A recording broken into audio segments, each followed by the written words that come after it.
No ambient. No. It's very difficult to win a series when you feel like you have to win 5.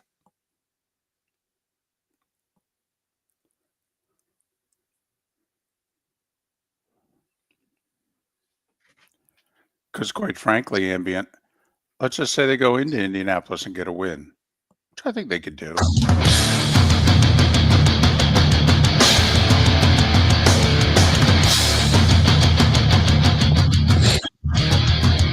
You're listening to Miller and Moulton, coming at you from the Floormeister Studios. Floormeisters, keeping it real. And now, here's Mark Miller and David Moulton.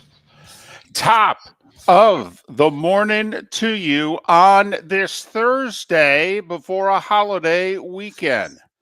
What a remarkable sports day it was. Some tragic news and some greatness all at the same time. Thanks for being with us. How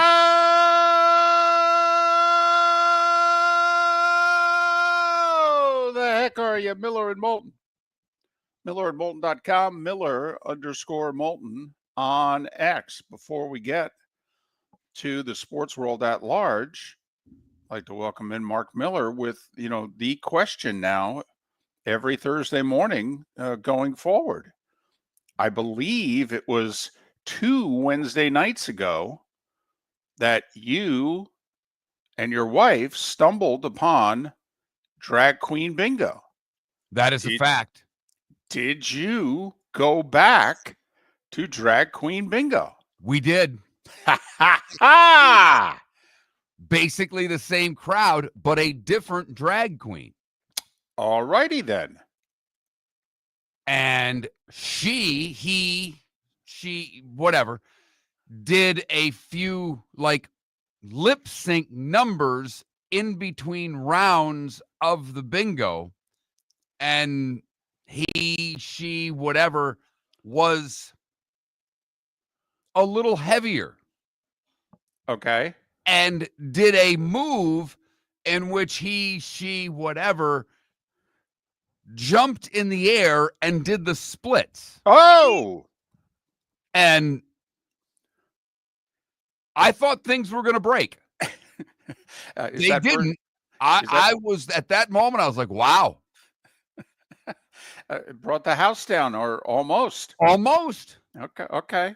Almost. All right. Did he, because I'm guessing it was he who then got dressed up as a queen, did he get up, or is he still there? No, he got up, and then went to the restroom, and all of a sudden, whatever the name was with the wig on, all of a sudden he walked out and he was Junior. So Okay, so that was the closing act there. Yes. That's how he ends his night. Right. It was okay. something. All right. Burger was still good, by the way, for those wondering. Well, it's nice to see you guys got a little Wednesday night thing going on. Needed it last night, David. Needed it last night. Well, I think we could all use it. Well, team meeting for the travel gymnastics last night. David, I'm not joking when I tell you this. I happened to be a touch late because I ran into one of the parents who my daughter plays other sports with, and I'd never run into this mom before at gymnastics, and she started grilling me with a bunch of questions about my daughter's school, and all of a sudden I looked, and it's 12 minutes into the meeting, and I wanted to give her a hug for keeping me out of that meeting for 12 minutes. And when I walked in the room, the door was locked. Oh. So they unlatched the door. It's one of those double doors, you can open the top or bottom. Mm-hmm. Locked it, huh? And when I walked back in, she says, can you please latch that? So I was locked in a room where you really, in order to just get up and walk out, you're going to make a scene. Right. And these sports teams and the people who run them in all sports, I love my daughter participating in all of these sports. Yeah. The admin part of these sports can be taxing, to say the very least. I know that they all have their heart in the right place, but David, you and I, back when we worked for a broadcast company, we were terrible at meetings. Awful. Terrible. Bad body language, yes. Bad facial expressions, yep. Bad exhale moves to let everybody know how damn bored you are in the room. Not appropriate participation when called upon to participate. We were awful. My wife hit me 3 times during the meeting last night. 3 times. At one point, she said, do you want to wait in the car? And I said, yes, but the door's locked. Well, but you could get up and unlock it. I could have, but again, it would have made a scene. But I think I did a good enough job. When one of the other moms in the room looked at me laughing because she'd had enough, I think I made my point. So while it was emotionally and physically a loss, deep down, it's a win.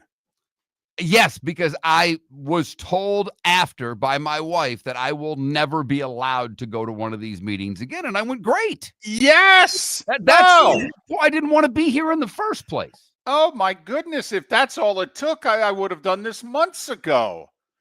Hell, how about this? I'll drop you off at the meeting next time, and I'll go across the street to the drag queen bingo. I'll save you a spot. All they really need out of the parents in that room, money, is one thing. Yeah, a credit card number. That's all they care about. There you go. Are you going to pay, and are you going to pay on time? Yeah. And they've changed it with this particular sport where no cash, no checks. You got to have a card on file. Here's my number. Leave me alone. I get my kid there on time. I pick her up after. You've got her for the time that you have her there. I don't know anything about gymnastics, so it's not like I can go to the coach and say, I think you're training her incorrectly. I don't know. Okay, I'd like to see her point her toes a little bit more. Right. Okay, while on the beam, if that's okay. Right. Okay. I'm with you. Totally with you. Tell me when to drop off, pick up. You've got my money. Thanks for all you do. You need any more money? Let me know. And yeah, good luck. Exactly. Break a leg, although not really. Not really. Right. It's just an expression. Exactly. But yes, you are right, David. It was a remarkable night of sports. It was a very strange, odd, spectacular sports day. So we don't get a ton of surprises anymore in the news category because we got a lot of people reporting, particularly on the NFL, and they're all getting their info from the same people. And they were being told that Raj had the votes. Tush push is done. Hell, the Eagles the night before were speaking as if they knew what the vote was going to be the next day. And then they came time to vote, and guess what? Miami-Dade County didn't come through late. The tush push lives.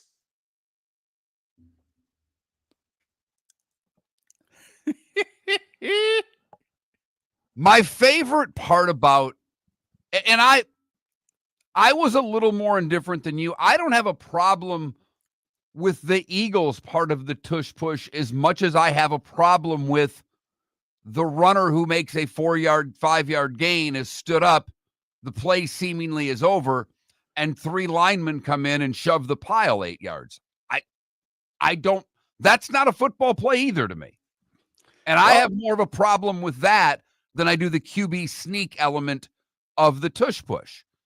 But I do love the fact that this really became a Philly against the world argument. Yes. And the Eagles on their social media were rejoicing. Eagles fans went to social media and were rejoicing. The Eagles feel, and Philadelphia feels, as if they won something yesterday. You know, they did just win a Super Bowl. You would think that would be enough, but Nope. they got another off-season win yesterday. Yes.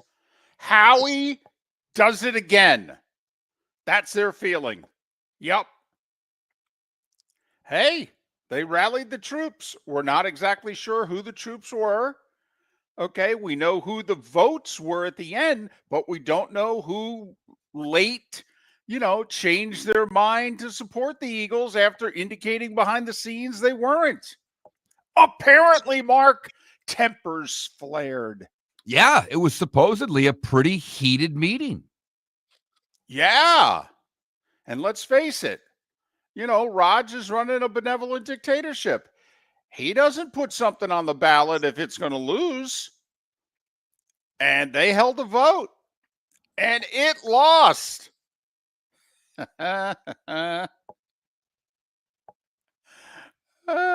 Surprise, surprise, surprise. I got to admit, there's so much about this I love.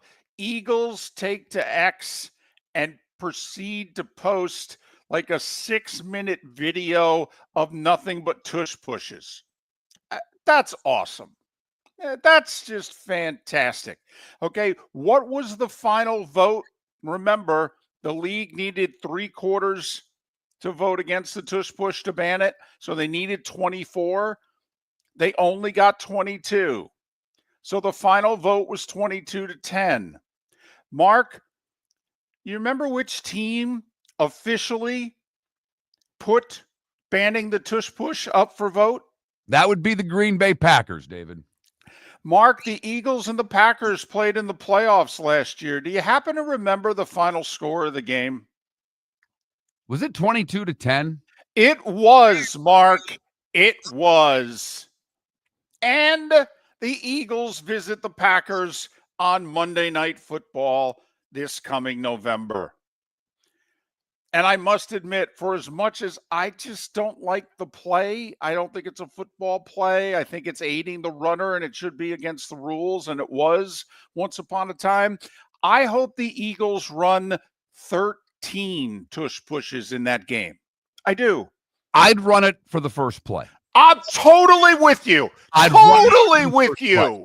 Whatever formation I'm in, I'm calling an audible at the line, and we're running the damn tush push. Yes. On 1st and 10, Yes. just to stick it to the Packers. How much money do the Eagles want for their favorite charity? That's how much I'd give them. I would love it. Oh, my goodness. In fact, if they wanted to run it the first 4 plays and get a first down doing it, it would be fantastic. In fact, I hope they run it 4 times on their first possession. Honestly, I hope it's 4th and 1 and they run it again. Oh, my goodness. We will go to Philadelphia later in the show and talk with our friend Rob Ellis about the tush push and a little bit about the Phillies. Amanda Christovich about news with the NCAA yesterday that we talked about briefly. And Joshua Altman. He is the director of the Earnhardt docuseries hitting Amazon Prime tonight.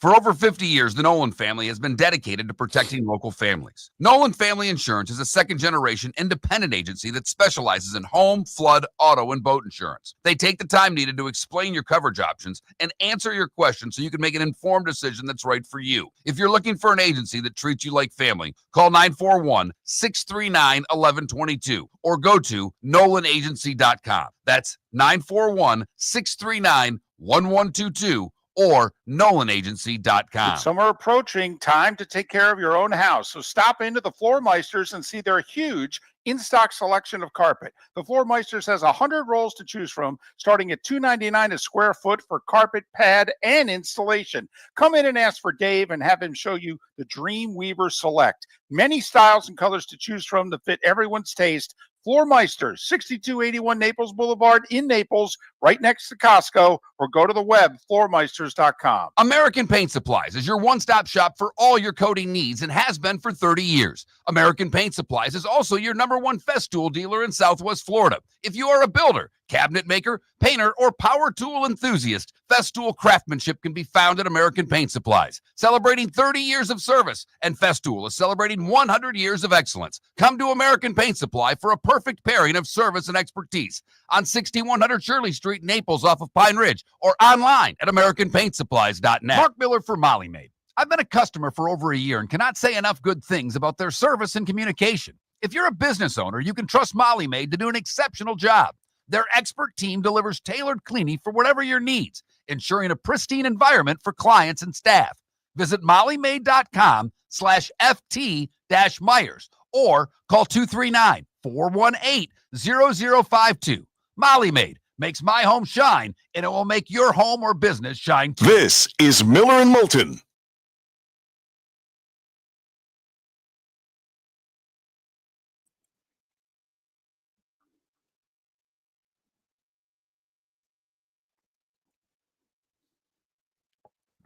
Yeah, Clark. Tyrese Halliburton's a dude.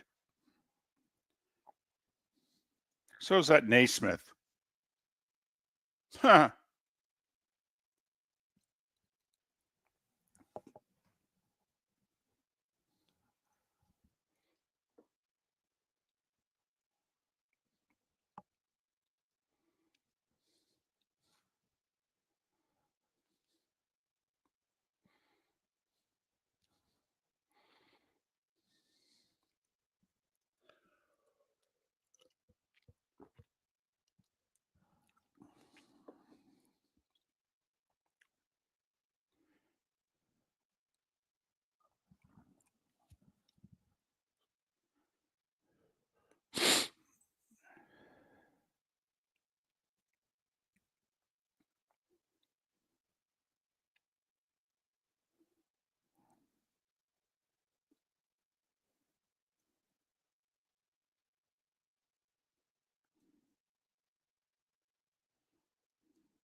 OK Music because they didn't know the votes.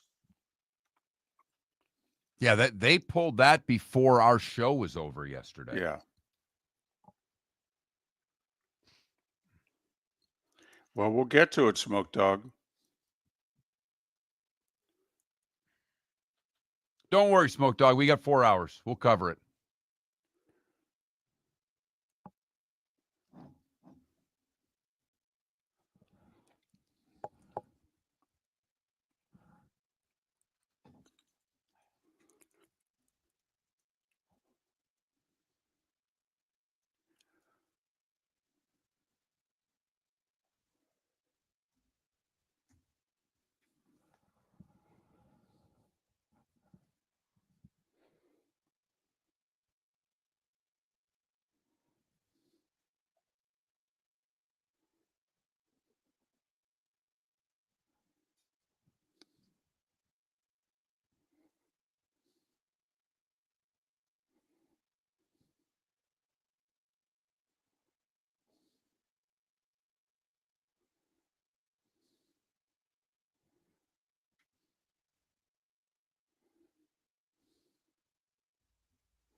Welcome back to Miller and Moulton. Text the guys what's in your mind at 21,000. That's 21000.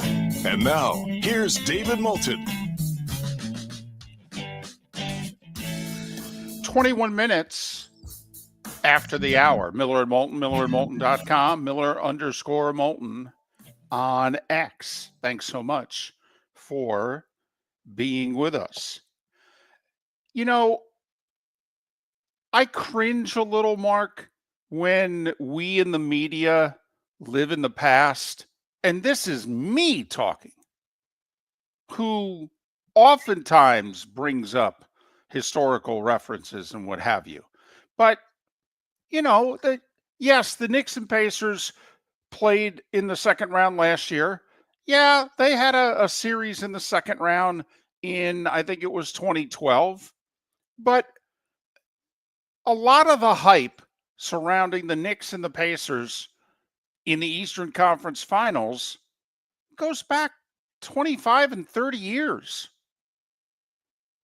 I mean, hell, most of the players involved in this series weren't even alive when Ewing and Reggie Miller were going toe-to-toe 3 straight years in the playoffs in 93, 94, 95. Never mind their 2 great series to end the decade. But then when something happens that takes the best of that era and brings it to the present, and then I got to admit, for as much as he just put a dagger in my heart, when Tyrese Halliburton looks over at Reggie Miller and does the Reggie Miller choke sign at the end, he thought the game, as it turned out, regulation because his toe was on the line. I'm like, oh my goodness, it's come full circle. in one night. David, I know you love stats like this, Oh, here we go. but Lay with him on that me. time left in the Uh-huh. game Yeah. and coming back, 14 points, 994-0. Right. Yep. Up 14 under 3 minutes to play. Right. Oh, yeah. Oh, Teams there's a that bunch led of them. by 9 with 1 minute to go in the fourth quarter. They sure did. Brunson, a driving reverse layup with 58 seconds to go. They're up 9. 1,434-0 before last night. Well, I don't know about that. Mark, this is the third time in these playoffs the Pacers have done this, where they've been down 7 or more points with under a minute to play, and they've won. I know. By the way, all 3 wins on the road to Milwaukee, Cleveland, and now the Knicks.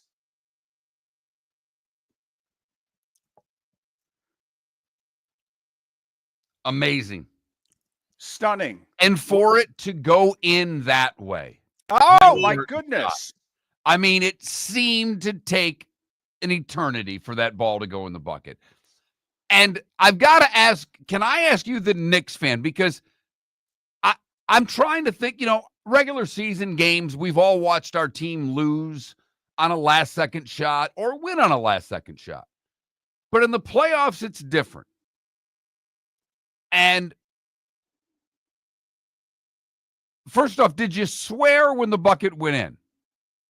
Or I laughed because of how it went in. You know me. I'm different, okay? And not always in a good way. And I am not kidding. Okay? Do you know me? I believe in the sports gods. Okay? I do. Crazy, I know. I don't know how I have some of the jobs that I have. Because when the folks I work for hear me talk, they look at me like,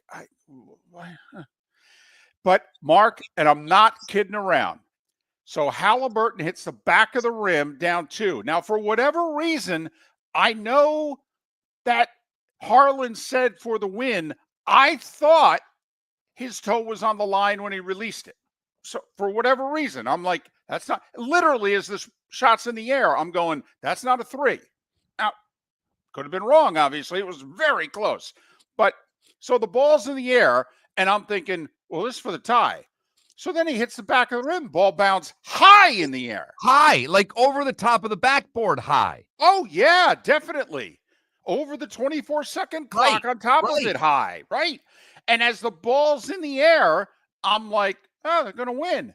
And the ball goes through, and I swear it didn't touch any netting at all. It came through absolutely perfectly, as if you were on a ladder standing over it and you were just dropping the ball through. And I literally thought, well, that was Jim Irsay. Jim Irsay. That was Jim Irsay's tip in at the buzzer right there. The last thing that Jim Irsay on this earth did, apparently, was send out a post on X wishing the Indiana Pacers all the luck in the world in the Eastern Finals against the Knicks. And when that ball went through, the way it went through, I said, well, little divine intervention there. Okay, Jim, now we'll see what overtime brings. That's how weird a sports fan I am. I laughed when it went through because I'm like, I've only seen, and you know me, I've done basketball play-by-play for 40 years. I haven't seen many times that the ball hits the back of the rim, goes 8 feet up in the air, and goes through. And I just laughed. I said, well, they deserve this. A lot of times, and I play golf, when you hit a shot that is a tough shot and you get a compliment from the group, it's like, yeah, I could have a small bucket. Right. Not do that again. Totally. He could shoot that shot 500 more times, and you'd never see that bounce again. Right. I mean, I don't know about 1 in a million, But that's a 1 in a lot bounce right there. Totally. Yeah, that's a 0.1% Right. bounce right there. Yeah. And I Obviously, we left. saw it was the Eastern Conference Finals when Toronto took down Philly. Right. It turned out it was the second round. But yeah, when Kawhi hit the shot over Embiid. Right. From the side, too, which made that bounce like, oh, my goodness. And that bounced a couple of times. But, Right. that I thought of that shot after it happened. That's kind of was on my brain. But I was thinking of you when it was your team. And to me, like the only thing recent memory I can compare it to was Ortiz's home run that took Hunter over the wall when the Red Sox made the comeback against the Tigers. It's like, uh-oh. Yeah. By the way. And I love guys like this, even if it's against the team I'm rooting for. Because what do I love? I love diva wide receivers. I love guys who walk it and talk it. Because I'm not one of those guys. So I think it's cool as hell. I was never good enough at anything to have the arrogance that it takes to be able to talk it because I didn't think I could ever walk it. So with 0.2 of a second left, did you see what Halliburton did? Because he knows with that little time left, the only thing you're allowed to do is tip it in. Well, that's a 2-pointer. They're up 3. Halliburton's inbounding the ball. He just hands it to Karl Anthony Towns. Here. I mean, that's as cocky as as you can be. And there's no doubt that the Knicks choked it away. There's just no great shots by the Pacers to have it, but they turned it over a bunch. It's going to haunt them the rest of this series. Now they've got to essentially win 5 games. Right. Tough to do. That's hard to do. Tough to do. Now, forgotten, by the way, in the Reggie Miller choke is the Knicks went to Indianapolis and won the next game to force a Game 7 at the Garden. Okay, that gets totally forgotten listen, every New York Knicks fan thought they had lost the series 31 years ago when Reggie pulled the 25-point fourth quarter and the choke sign. But I'm just saying, okay, the series isn't over. But the math ain't good. The starting 5 is next. Southwest Florida's scorching heat is on its way. Stay cool with Air Advantage. As a proud Rheem Pro partner, Air Advantage delivers top-notch air conditioning solutions to keep you cool and comfortable. Right now, enjoy 18 months, no interest, no payments on qualifying systems. Call 433-4635 today for expert installation and unbeatable comfort all summer long. Online at myairadvantage.com. Air Advantage. Call today, 433-4635. Whether you're chasing peak performance, reigniting intimacy, or simply want to feel your best, Game Day Men's Health creates customized game plans to optimize your health. Call 239-427-3441 for our Bonita Springs and Naples location to set up your free testosterone test and consultation. Mention Miller Moulton Radio Show for 10% off your service. Find your maximum self with Game Day Men's Health, Bonita Springs and Naples, Florida. Call 239-427-3441 today. With summer approaching, time to take care of your own house. So stop into the Floor Meisters and see their huge in-stock selection of carpet. The Floor Meisters has 100 rolls to choose from, starting at $2.99 a square foot for carpet, pad, and installation. Come in and ask for Dave and have him show you the Dream Weaver Select. Many styles and colors to choose from that fit everyone's taste. Floor Meisters, 6281 Naples Boulevard in Naples, right next to Costco, or go to the web, floormeisters.com. Mark Miller for Sleep Treatment Direct. They are helping me with sleep apnea. And by helping me, I mean curing me. No more CPAP machine, no more snoring, no more tossing, no more waking up exhausted. Their expert team got me the right treatment, fast and hassle-free. If you want to feel energized and get rid of your snoring, call Sleep Treatment Direct today. 444-1741. That's 239-444-1741. Sleep Treatment Direct. Sleep safe and This sound. is Miller and Moulton.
Well, congratulations, EB.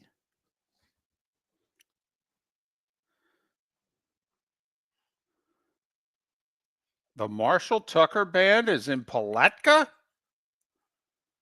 The Marshall Tucker Band's still alive?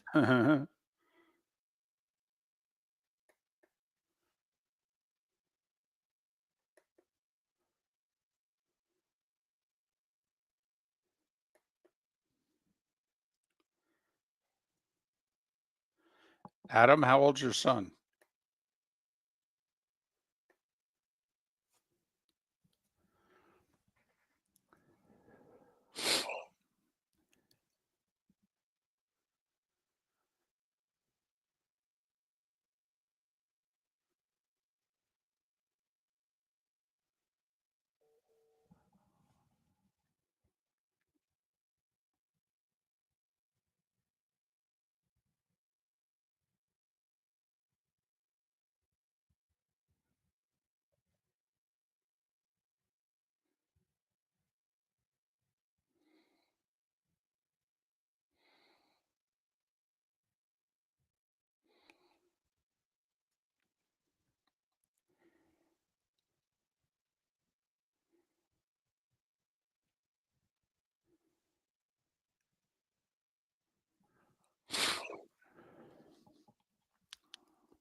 Yeah, Adam, I say you go.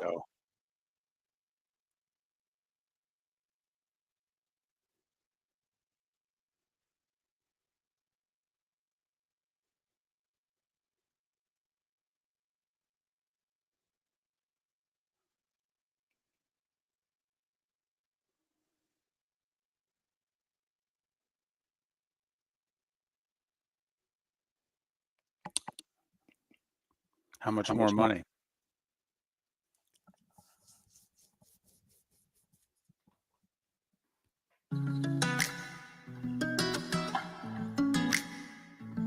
Welcome back to Miller and Moulton. Text the guys what's in your mind at 21,000. That's 21000. And now, here's David Moulton. 22 minutes until the top of the hour. Thanks so much for being with us. Miller and Moulton, millerandmoulton.com, Miller_Moulton on X. Miller and Moulton broadcasting from the Floor Meisters studios. Floor Meisters, just keeping it real. It is time for The Starting Five. 5 big stories you need to know. Here is the Starting Five. Well, we'll start with the NFL and shocking, sad news. Colts owner Jim Irsay died yesterday afternoon at the age of 65.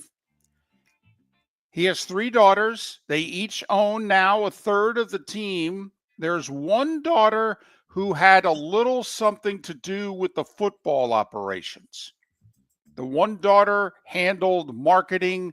The other daughter handled Jim's philanthropic efforts, of which he did an awful lot for a lot of charities. So the thought is one of the 3 daughters is going to have to be chosen to be the one to represent the club at meetings and what have you. But it'll stay in the family. But Jim Irsay passed away yesterday at the age of 65. And yet we're led to believe, I don't have confirmation. I mean, somebody voted on behalf of the Colts yesterday at the owners' meetings. The Colts were one of 22 teams who voted to ban the tush push. The thing is, you needed 24. So the play lives. It's alive. It's alive. For the record, hey, Eagles fans, these are your buddies. Along with you, there were only 2 other teams in the NFC that voted your way: New Orleans and Detroit. Meanwhile, Baltimore, Cleveland, Jacksonville, Tennessee, and then 3/4 of the East, Miami, New England, and the Jets, all voted to save the tush push. Tell you what, though, Eagles, the whole AFC West voted against you. All right, that's fighting words, isn't it? And I think the NFC East plays the AFC West this year. So there. Earlier at the owners' meetings, the Lions withdrew their proposal to change the playoff seating. So nothing's changed. They made a change to the onside kick. You can now onside kick it before the fourth quarter. Also, I think now the teams, when they line up for the kickoff, are going to be even closer to one another, a yard closer. Yeah, whatever. NBA. And the Knicks handled the Pacers all night. I mean, they were up 16 in the fourth. Hell, they were up 15 with 5 minutes to go. They were up 14 with 3 minutes to go. They were up 9 with a minute to play. They were up 8 with 41 seconds to play. Yeah, the Pacers hit their last 6 shots of regulation, 5 of them threes. Halliburton with a toe on the line hit a straightaway, longest possible 2 to send it to overtime. And the Pacers, in a tremendous game, beat the Knicks in overtime 138-135 to win game 1 of the Eastern Conference Finals.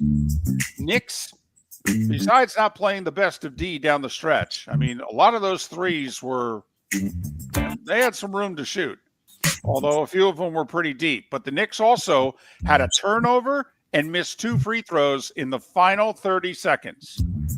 You look back at the Pacers doing this to Milwaukee and doing it to Cleveland, and there was always something that the opponent screwed up. And the Knicks missed 2 free throws and committed a costly turnover with under 30 seconds to go. The extra possession. That's really 2 extra possessions. When you talk the free throws and the turnover, that gives them 2 extra possessions. You're absolutely spot on with that assessment, Dave. Because even the fight, forget the turnover and forget the first missed free throw. All right, if they make both free throws with 7 seconds to go, they're up 3. Well, the Knicks are going to foul. And, they're going to cross midcourt with 4 seconds to go, and they're going to foul. And then we'll play the whole thing out that way. But remarkable. Pacers have done it again. And they win game 1 on the road. Game 2, by the way, Western Finals tonight. Thunder back being a 7.5-point favorite at home. Speaking of the Thunder, Shai Gilgeous-Alexander won the league MVP yesterday. He will be presented with the trophy before game 2 tips off tonight, 8:30 ESPN. Remember, ESPN's got the Hoop and Hockey West. TNT has the Hoop and Hockey East. Speaking of hockey, boy, Mark, what is it about having leads? Knicks with the lead. Edmonton up 3-1 going to the third. Granted, Dallas started the third on the power play, so you're thinking, well, if they get a goal, and sure enough, 30 seconds in, they get a goal. You're like, oh, okay, game on. And then they commit 2 more penalties in the first 5 minutes of the third period. Dallas scores on both those power plays. Right. They go 3 for 3 in the third with the man advantage to go from down 3-1 to up 4-3. And Edmonton was then on their heels, and Dallas earned every one of those penalties. I mean, Dallas pushed the play, and Edmonton took penalties. Dallas ended up scoring 5 times in the third period. They had never done that before in a playoff game. Dallas 6-3 to win game 1 of their Western Conference Final, which is a rematch of last year when Edmonton won in 6. By the way, game 2 tonight, you figure it's the series for the Hurricanes. I mean, they're a must-win. By the way, Mark, you made the observation that the Panthers, who were a slight underdog going into game 1, and you said, well, this will be the last time the Panthers will be an underdog in this series. Mark, do me a favor. Can you check the Hard Rock app or check? I've got the Hurricanes at minus 130 tonight. Bear with me. Okay, so Bear with me. Sorry, I was not ready for that. Sorry, that Panthers, the first thing that Canes comes up on the front page when you open the Hard Rock app at this time of day is table tennis. So Well, we understand. Panthers, Canes, 8:00 tonight, TNT. The Canes have a hell of a streak going. They've lost their last 13 games in the conference finals. minus 130 on the Canes, plus 110 on the Panthers. Unbelievable that the Canes are favored. But game 2 tonight, Canes got swept 2 years ago by the Panthers, got swept a few years before that by the Bruins, and got swept before that. So anyway, they've lost 13 games in the conference finals in a row. Baseball. Cubs had a homer and 2 RBIs from Kyle Tucker and a 2-1 win over the Marlins. Tigers, Spencer Torkelson on base all 4 times, 5-1 over the Cards. Guardians and Twins end up splitting their double dip yesterday. Twins won the first one 6-5. Guardians won the nightcap 5-1. Yankees scored 1 in the 7th, 1 in the 8th to tie it. And then Dominguez with a walk-off homer in the 9th. 4-3 Yanks over the Rangers. The Rays hit 4 homers last night at home. Wow. Doubled up Houston 8-4. Mets, they had lost 5 of 6. Brett Beatty with 3 RBIs. They beat Boston 5-1. Phillies won 6 straight. They hit 3 homers again. They beat the Rockies 9-5. Rockies now 8-41. They're on pace now to win 27 games. David, it's now become the first thing I check in the morning. I wake up and go, let's see, did the Rockies lose again? And the answer is seemingly always yes. Braves and Nats postponed. They'll make it up in September. Pirates dropped the Reds to below 500, 3-1. And there are certain teams that are pretty good and can't score, and the Reds are one of them. Go get a bat, will you, please? Royals double up the Giants 8-4. Salvador Perez with 3 hits, including a homer. So the Jays scored 5 in the 7th and 7 in the 8th. And the Padres, on top of it, committed 4 errors. Toronto, the Argonauts beat the Chargers 14-0. Dodgers got a 3-run homer from Teoscar Hernandez to beat the D-backs 3-1. Hey, the Orioles snapped their 8-game skid. They won 11 innings, beat the Brewers 8-4. Mariners have won 5 of 6. They edged the White Sox 6-5. Angels have won 6 straight. A's have lost 8 straight.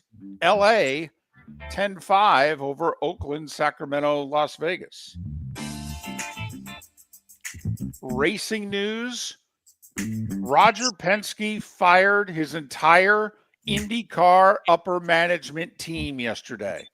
We're talking 3 guys who have been with him about 70 years. The president, managing director, and general manager of Penske's IndyCar racing team, gone. Penske also sat down, gave an interview with Jamie Little, sent out a statement that said nothing is more important than your integrity and that people feel that the racing is on the up and up. He basically said, I'm embarrassed and ashamed. It's been a remarkable week for the 6 of you who care. Also, and this is awkward, we explained it earlier in the week, Penske owns the Raceway at Indy. He owns the Racing Series. So how are you going to get Penske's influence out of the series? Well, the series announced yesterday that they're going to come up with an independent panel to handle any of these discrepancies of the rules going forward. The rest of the garage has kicked Roger Penske's butt this week in IndyCar racing. Pretty remarkable. Races sold out, 350,000 expected Sunday. Chance of rain. Apparently, Mark, the rain is like right on the edge of the raceway. They think it's like either going to touch the raceway or it's going to be like 2 miles away. Golf, PGA Tours at the Colonial this week. That's Hogan's Alley in Fort Worth. Scotty Scheffler's going to play. I know. That's a little surprising. Right, and because he played the week before. Yeah, it's 3 weeks in a row. PGA, exactly. LPGA Tours in Mexico for the Mexico Open. This is their last event before the U.S. Women's Open. And the Gators honored at the White House yesterday for winning their basketball national championship. And at 10 minutes before the hour, that was the starting five. 5 big stories and the Gators at the White House that you needed to know here on Miller and Moulton. I miss anything? No, not really. You mentioned the Gator basketball team at the White House. You did not mention the special Gator guest that was also invited to the White House. Oh. Tim Tebow. Ah, okay. He joined the Florida basketball team at the White House. Well, he's got 2 rings. And the president gushed over Tim Tebow. Has those wondering, is there a political future in store for the former Gator quarterback? What couldn't he run for in the state of Florida? I was going to say, he'll do pretty well north of I-4, I'll tell you that. There's a gubernatorial race coming up, and I know there's a few candidates already, but Tim may throw his hat in the ring. You never know. Now, listen, I am biased, but I thought it was some of the best material that Gary Danielson's had in his 19 years at CBS. We had President Obama in the booth for Army-Navy in December of 2011. Obviously, he's running for re-election. We're heading into an election year. And the interview has just reached a point, and Vern calls the play, and Gary says to the President of the United States, hey, how married are you to this Biden guy? And President Obama just looks over with a smile on his face, and Gary says, because, I just have a suggestion. Tim Tebow for vice president. Now, obviously, he wasn't old enough, okay, but obviously it's a joke, trying to have some fun here. He said, think about it, Mr. President, because he had just gotten done playing, or maybe he was still playing, okay? In fact, he was in Denver at the time. He was still, I think, a Bronco. And Gary turned to President Obama and he said, think about it. Colorado and Florida, 2 swing states. Just consider it. Okay. And the president had a huge smile on his face, and he kind of put his hand on Gary's back and he said, you bring up a good point, but I kind of like this Biden guy. Gary said, well, okay, it's just a suggestion. I know you get a lot of them. Not only do you get a lot of them, but I can give you one on national television. Right. I thought it was great material. Absolutely fantastic material. We'll try to give you some fantastic material. We'll do our best to come up with a poll question. We'll see how good of material that is. And we will get into the big sports night that happened a night ago and start looking ahead to the Panthers and Canes tonight. It's Miller and Moulton, millerandmoulton.com. Thanks so much for listening. For over 50 years, the Nolan family has been dedicated to protecting local families. Nolan Family Insurance is a second-generation independent agency that specializes in home, flood, auto, and boat insurance. They take the time needed to explain your coverage options and answer your questions so you can make an informed decision that's right for you. If you're looking for an agency that treats you like family, call 941-639-1122 or go to nolanagency.com. That's 941-639-1122. or nolanagency.com. With summer approaching, time to take care of your own house. So stop into the Floormeisters and see their huge in-stock selection of carpet. The Floormeisters has 100 rolls to choose from, starting at $2.99 a square foot for carpet, pad, and installation. Come in and ask for Dave and have him show you the Dream Weaver Select. Many styles and colors to choose from to fit everyone's taste. Floormeisters, 6281 Naples Boulevard in Naples, right next to Costco, or go to the web, floormeisters.com. Honey, you want to come out? I haven't seen you since Glass Doctor installed our custom shower enclosure. No thanks. Well, you can't keep eating breakfast in the shower, and laminating your magazines is getting expensive. You remember we have guests coming over tonight, right? Oh, I'm sure they'd love to see the shower. It's our neighbors, and I highly doubt they want to be hanging out in our bathroom. The shower is so good, you'll never want to leave. Visit glassdoctor.com today and schedule an appointment online. American Paint Supplies is your one-stop shop for all your coating needs and has been for 30 years. American Paint Supplies is also your #1 Festool dealer in Southwest Florida. If you are a builder, Cabinet maker, painter, or power tool enthusiast, Festool craftsmanship can be found at American Paint Supplies. Celebrating 30 years of service, and Festool is celebrating 100 years of excellence. Come to American Paint Supply for a perfect pairing of service and expertise on 6100 Shirley Street, Naples, off of Pine Ridge, or online at AmericanPaintSupplies.net. We've got a text message for Dr. Dollar. I feel tired, sluggish, and just not myself. I'm gaining weight, my energy is low, and I've lost my drive. Could it be low testosterone? Absolutely. Testosterone naturally declines over time, but you don't have to accept it. Low T can affect your energy, strength, mood, and focus. But here's the good news. Testosterone replacement therapy, TRT, can help restore your vitality and get you back to feeling your best. Imagine waking up strong, sharp, and energized, ready to take on the day like you used to. At Revitalize Clinic, we specialize in physician-guided, American-made TRT designed just for you. Take control of your health today. Call Revitalize Clinic at 239-277-5770. Visit revitalizelounge.com or text Dr. Dollar directly at 239-980-2302. Feel like yourself again. Testosterone replacement therapy, because your best years aren't behind you, they're just getting started. Text Dr. Dollar now at 239-980-2302. This is Miller and Moulton.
DC, I've thought about it many times in the 20 years since.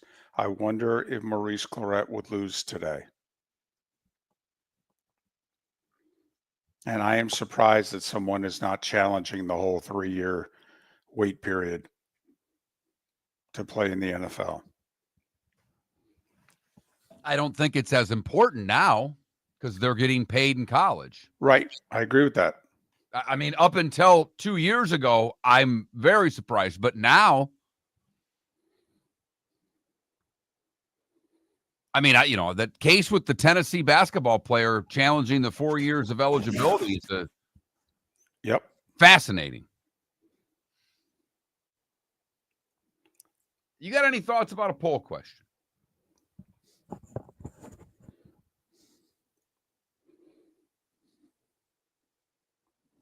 Did the Knicks lose the series last night? Think there's enough people that care? I don't. I'm just kind of spitballing. I hear you.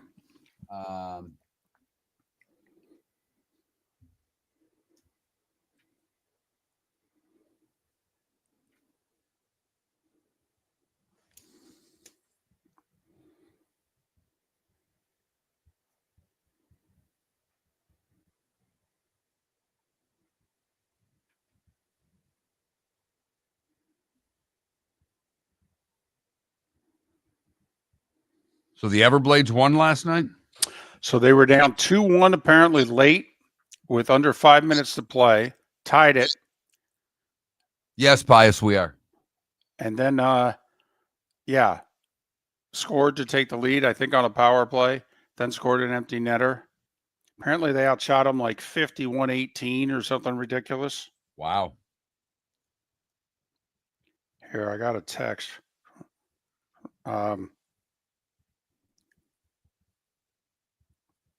Tied it with 3.5 to go. Scored the power play goal with 1:53 left. Outshot them 40-18.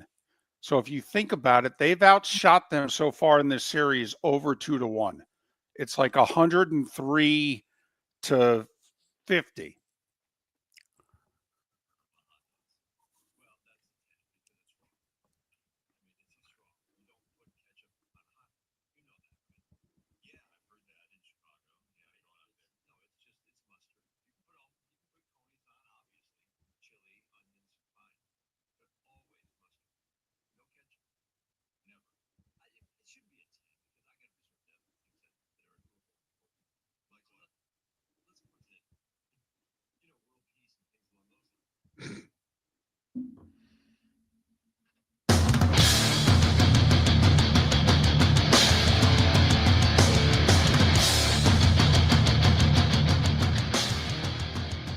You're listening to Miller and Moulton, coming at you from the Floor Meister Studios. Floor Meisters, keeping it real. And now, here's Mark Miller and David Moulton. Hour 2 of Miller and Moulton on this Thursday, heading into Memorial Day weekend. We will be off on Monday. We'll have a best of Miller and Moulton on Monday. 14 weeks to the start of the college football season. 15 weeks today to Cowboys, Eagles, and the start of the NFL season. So the magic numbers are 98 and 105. The start of the tush push. We open with the tush push. Now, I don't know if you do it first play week 1 against the Cowboys, but it's week 10 or week 11. They're at Lambeau. Miller and Moulton are going all in, by the way. We're not only doing the tush push on the first play, we're doing it till they get a first down. We're going to line up 4 plays in a row and do it. Did you hear about the Eagles owner's speech for the tush push? I heard the length of the speech. He likened the tush push. Yeah. Oh, yeah, I'm going there, Dave. You Okay. knew I was going there when you were okay. All right, here we go. Get ready, folks. Lori told his fellow owners that other teams' efforts to ban the play that they otherwise overwhelmingly can't stop was, and I quote, like a wet dream for a teenage boy. Apparently, Troy Vincent got really upset about that because apparently, and I'm guilty of it now because there are women listening, he said wet dream in front of women. Well, right, because there are some female owners. Yeah. Right. And you can't say that? Apparently, I mean. Well, I don't know that it's appropriate boardroom talk. Okay, certainly in 2025. All right. But I think he should have been more upset that apparently the speech was an hour. An hour. An hour. Listen, Miller and Moulton talk for a living. That's a long time. We take commercial breaks. One of us stops and the other jumps in. We play musical interludes to kill 10, 12, 20 seconds occasionally. It's a long time. When he hit an hour, the Niners owner, Jed York, apparently asked him how much more blank he needed to say.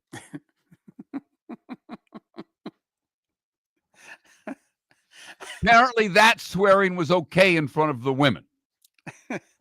Because Troy Vincent was anti-tush push. Well, sure, he works for Raj. So, you know. Right. Mm-hmm. I got to admit, I hate everything about the play. I've thought the play should have been illegal from day one. You've been very consistent with that. Yesterday, I love exactly how it played out. Yeah, I hope they take care of it in a year. But, man, I am going to love it this year. For this year, every time the Eagles get in the formation, I'm going to have a big smile on my face. You and every Eagles fan on the planet. I mean, come on now. I mean, when's the last time Raj lost a vote? I mean, I'm guessing somewhere there are shirts with an Eagles logo or Eagles colors that just say shove it sure on it, and they're flying off the shelves or the website or wherever they are. Well, and usually for the season opener, the commissioner's there. I mean, they bring out the Lombardi trophy. It's a celebration. Man, Roger's going to get booed. Oh, Raj is going to get booed, and Raj is going to have to go to a suite with glass because they're going to throw things at him. This is Philly, after all. And meanwhile, Jeffrey Lurie is going to be standing next to him on the field, sitting next to him in the booth with a huge smile on his face. Man, If I was Lori, I would invite Portnoy to the game because we know how much Raj loves David Portnoy. I'd say, could you be my guest week 1? I would. Hey, but didn't Portnoy, he did something for the Patriots? Yeah, he was the one that announced he did their schedule release. Right. And it was considered like a big icebreaker, even though he was a fan, but that he had something to do with the NFL. And, you know, Portnoy just gave an interview the other day in which he said, I've never met Raj, never talked to him. They've talked to me, but I've never talked to him.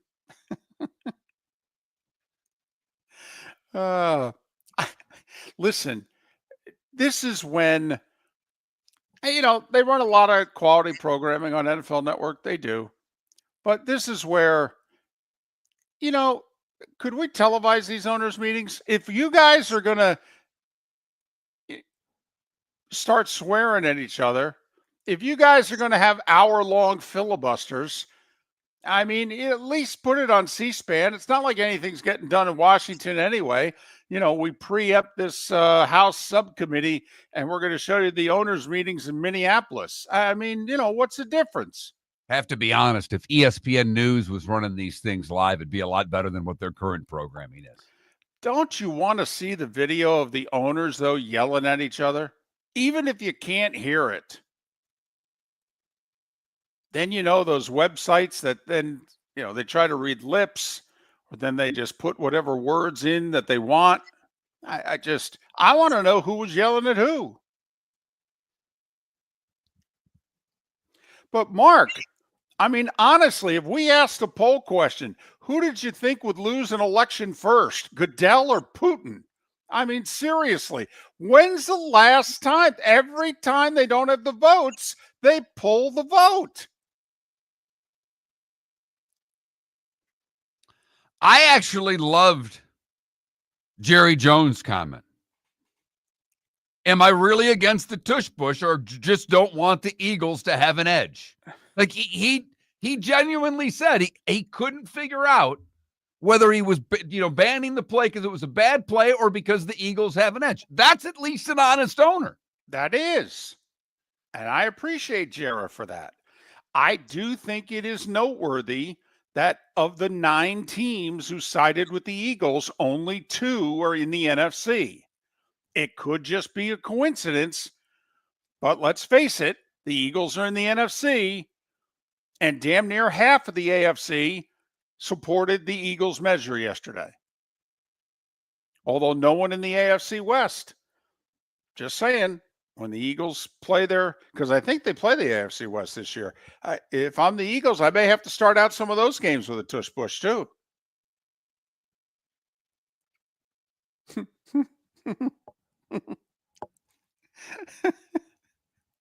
Yeah, I got to tell you, for whatever owners flip-flopped, you know, we'll see how quickly we find out if there were 2. If Raj indeed thought he had the votes, David. Right. And 2 people changed yesterday for whatever reason.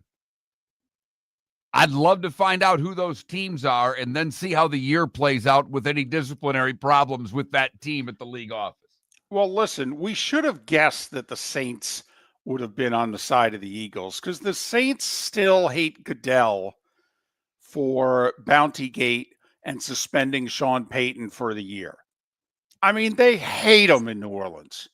There are still T-shirts directed at Goodell in New Orleans that you'll see outside the Superdome on game days. Never mind the fact Kellen Moore's the new coach of the Saints. And, you know, although, you know, Sirianni joked, hey, I know I got 3 votes because the 2 coordinators got jobs because we went to the Super Bowl and they're in Arizona and Indianapolis. Yeah. Remember, the head coaches ain't voting here. This is an owners meeting.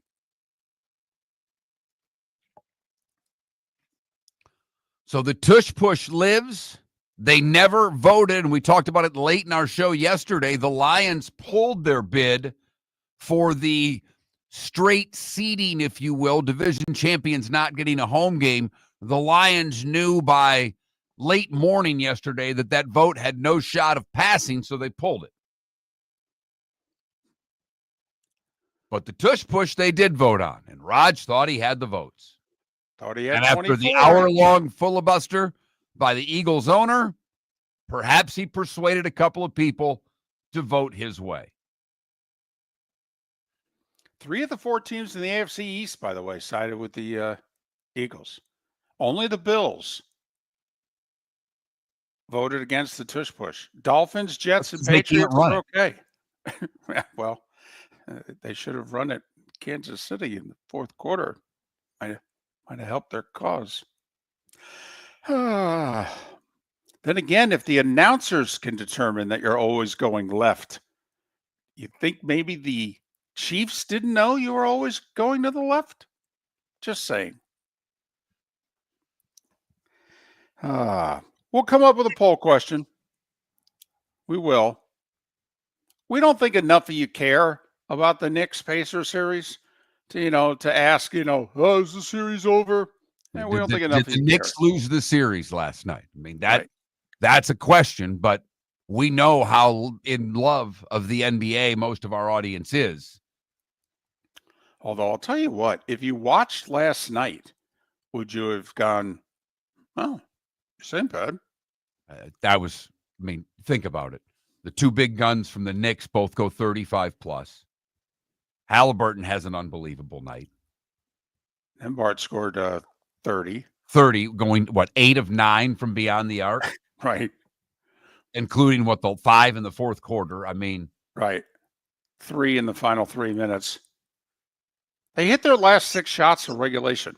5 threes, and then Halliburton's toe on the line, too. That's high quality hoop. Yep. Set up by some big mistakes by the Knicks, but even with the mistakes, the Pacers still have to hit the shots, and they did. It is something when you could literally say, hey, with 3 minutes to go, if you guys get like one stop, you'll win. I don't know what to tell you. Couldn't do it. You're going to score 125 in regulation. You're not going to win, What? Remarkable game, remarkable ending. Pacers up 1-0. And in hockey, Dallas comes from behind. They were down 3-1 going to the third period.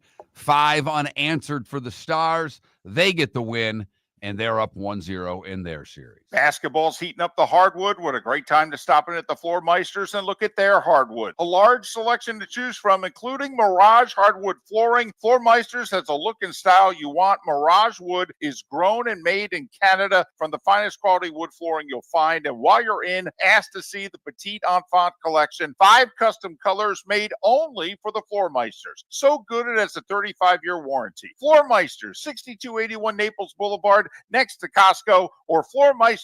American Paint Supplies, celebrating 30 years in Naples, is proud to be the exclusive Farrow and Ball dealer in Southwest Florida. The best thing to come from the UK since the Beatles, Farrow and Ball has the colors and paints at American Paint Supplies. See why all the designers and painters choose Farrow and Ball. For 30 years, American Paint Supplies provides the perfect pairing of service and expertise on 6100 Shirley Street in Naples off of Pine Ridge, or online at AmericanPaintSupplies.net. American Paint Supplies is your one-stop shop for all your coating needs.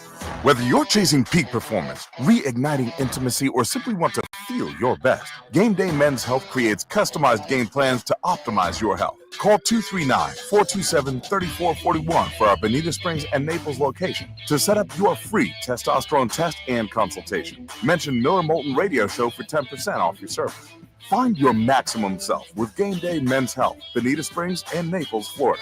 Call 239-427-3441 today. Mark Miller for Molly Maid. I've been a customer for over a year and cannot say enough good things about their service and communication. If you're a business owner, you can trust Molly Maid to do an exceptional job. Their expert team delivers tailored cleaning for whatever your needs, ensuring a pristine environment for clients and staff. Visit mollymaid.com/FT-Myers or call 239-418-0052. Molly Maid makes my home shine, and it will make your home or business shine too. This is Miller and Moulton.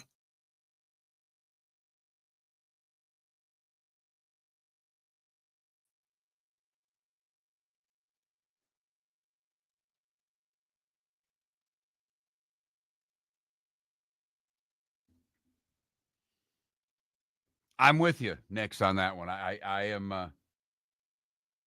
I'm with you on that one. I enjoy I enjoy David saying rap names more than the Petite Enfant collection, but I do enjoy that.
I have not watched a lot of Cheers reruns.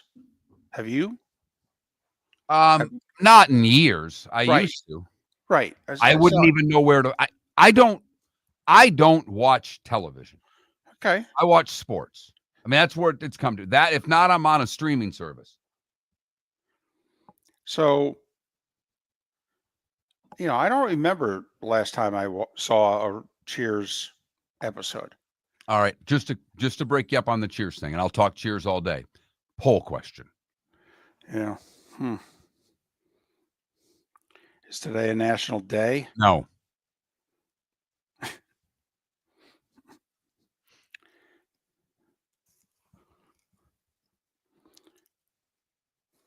Do we want to ask, is it a Pacers comeback or a Knicks choke? I thought EBs might have been better. Which series do you think will go 7 games? Okay. Put the 4 series up. Oh, okay. We can do that. I've got no problem with that. Knicks, we both picked the Pacers. Just for the record.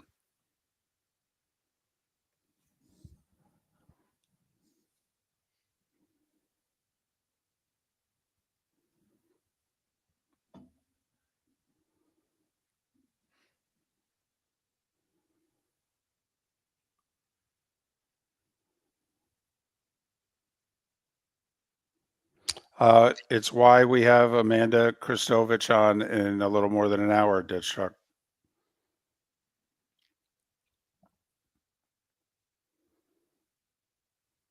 Yeah, we both picked the Pacers.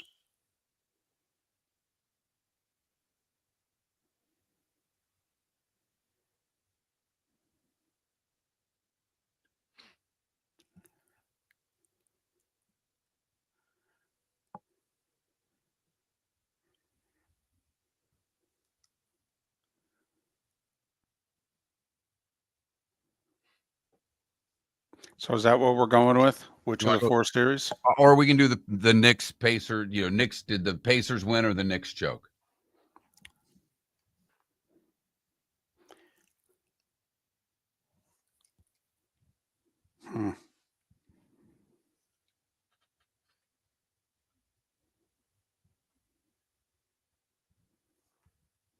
Let's do that one. Okay.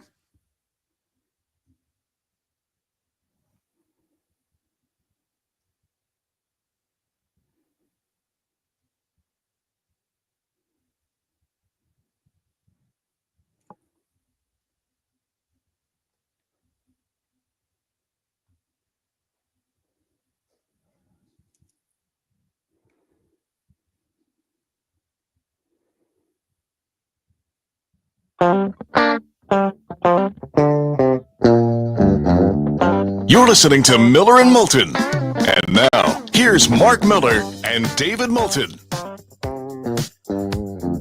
21 minutes past the hour. Miller and Moulton, millerandmoulton.com, Miller_Moulton on X. Coolest thing we've seen today coming up. So we had 3 poll questions yesterday. Or did we have? No, we had 3 the day before. We had 1 yesterday. And 84% of you ultimately thought it was okay that Alex Cora missed managing the Red Sox for a game to go to his daughter's college graduation, even though the graduation was 3 miles away and the graduation was 6 hours before first pitch. But, 84% of you said, yeah, he can have the day off.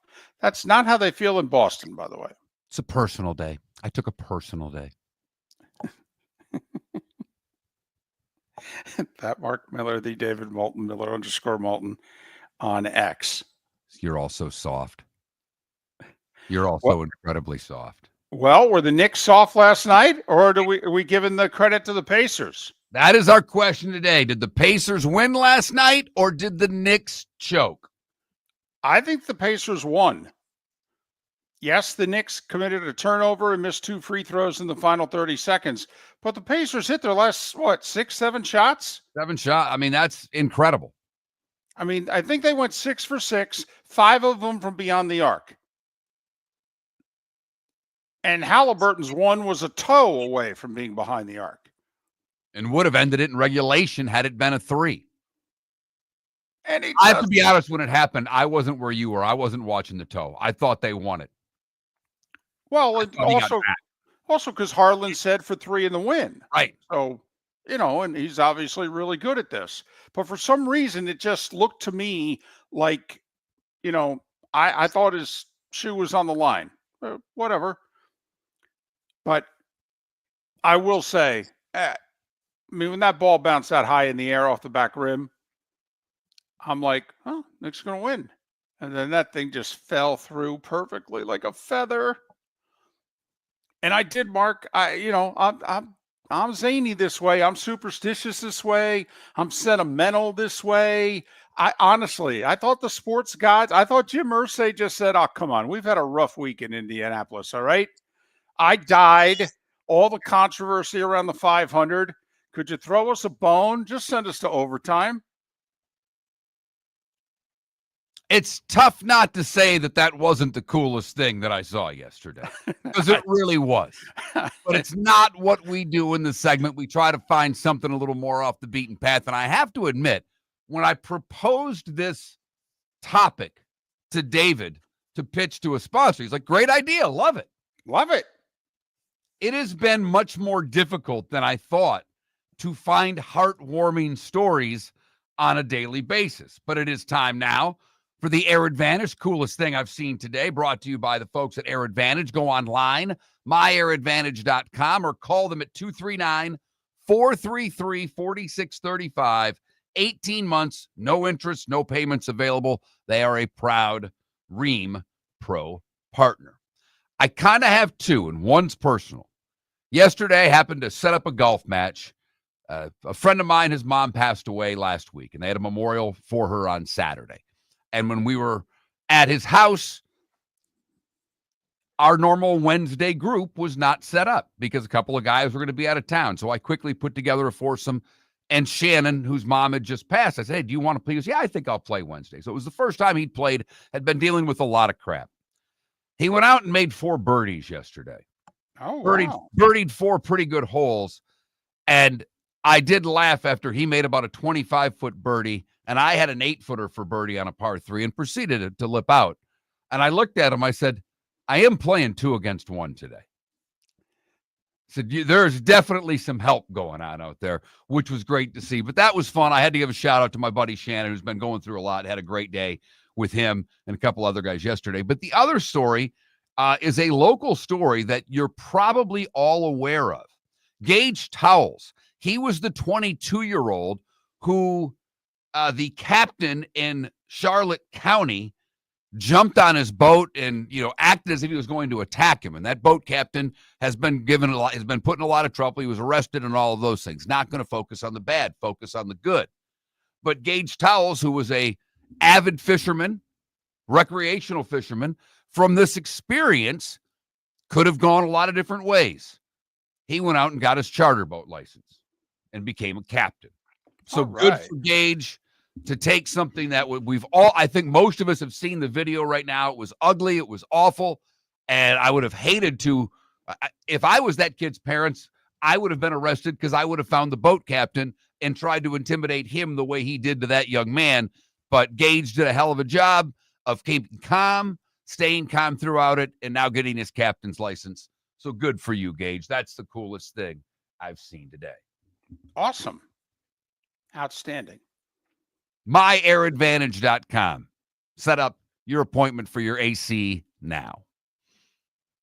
Miller and Moulton. 14 weeks today. College football season really kicking off in earnest with 16 games on that Thursday leading into Labor Day weekend. I know for some of you, you're going to count week 0 5 days earlier. We don't on this show. We don't, never have. It's only 4 games, only one of them involving 2 Power 4 teams playing each other. 15 weeks today, 105 days. Eagles, Cowboys on NBC. I don't think we talked enough yesterday about we did talk about it, but we did it in the starting 5. Is Goodell, oh, by the way, at the owners' meeting saying, yeah, by the end of the decade, we're going to play 16 international games a year. I mean, we've joked, but not really. The only thing that can ruin the NFL is the NFL. I mean, how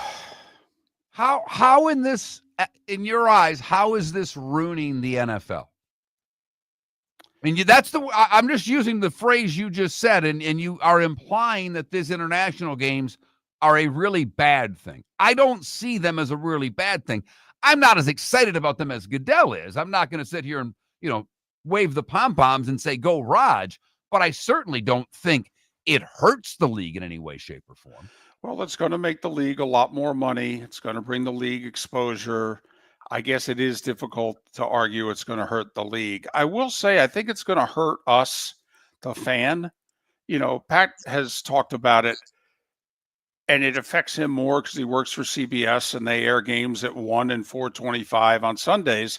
And this will now be a new 9:30 a.m. Eastern football window. That's going to open up for a streaming service in all likelihood to bid on and capture. And that's just less games first off on Red Zone, but it's just less games for us to sink our teeth into during a normal viewing part of our Sunday. All right. I'm going to challenge you on this from this standpoint. You and I believe, watch the league a lot differently than most fans do.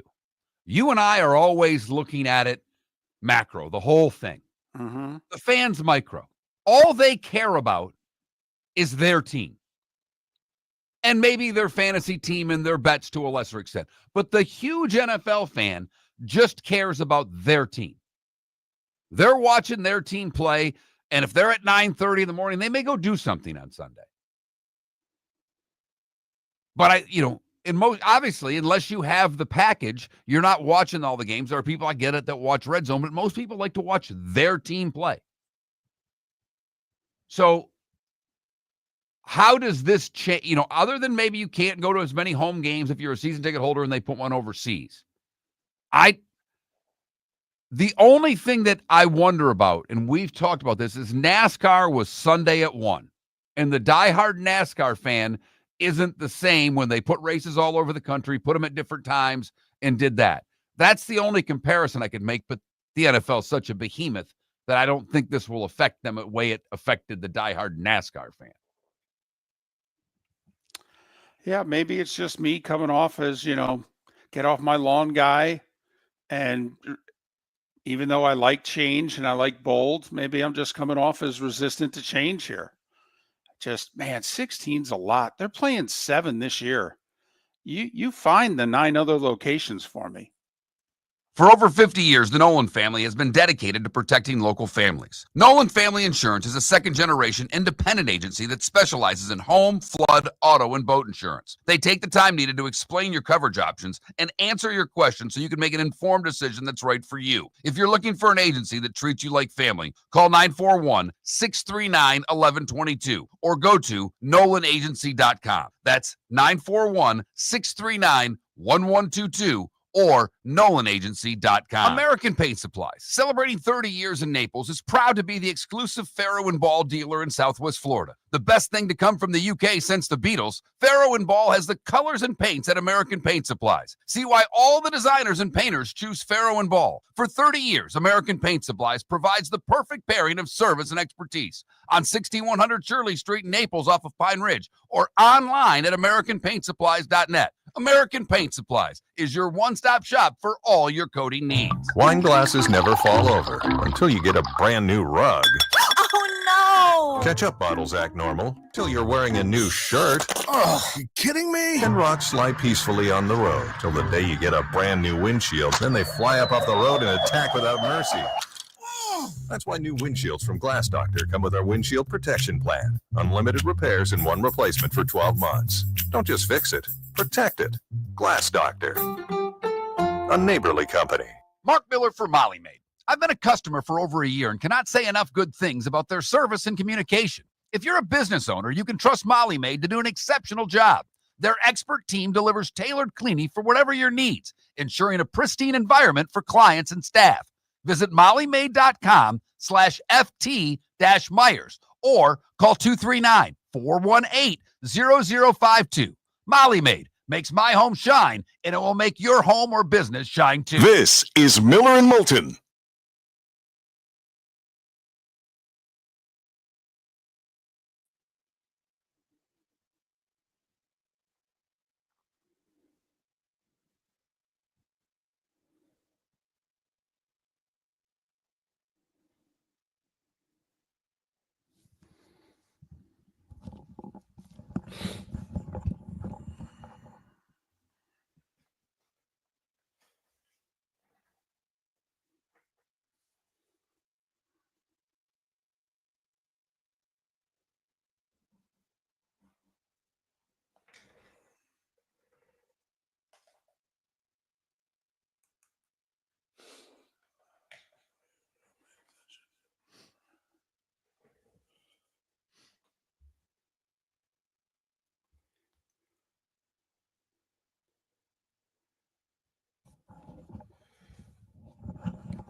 By the way, did you see McDavid's like third shift of the game last night? Yeah.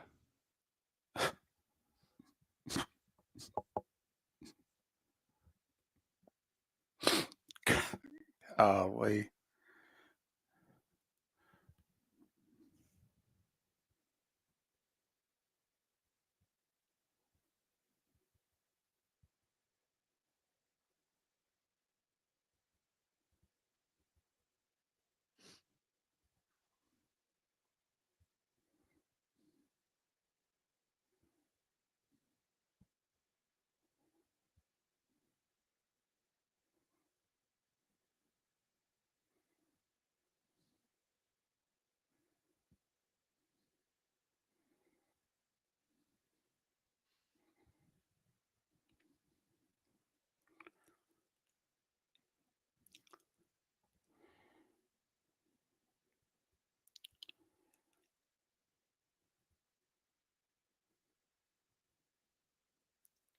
You know how there's a 4.0 grade point average and a 3.0 grade point average and a 2.0, et cetera, et cetera.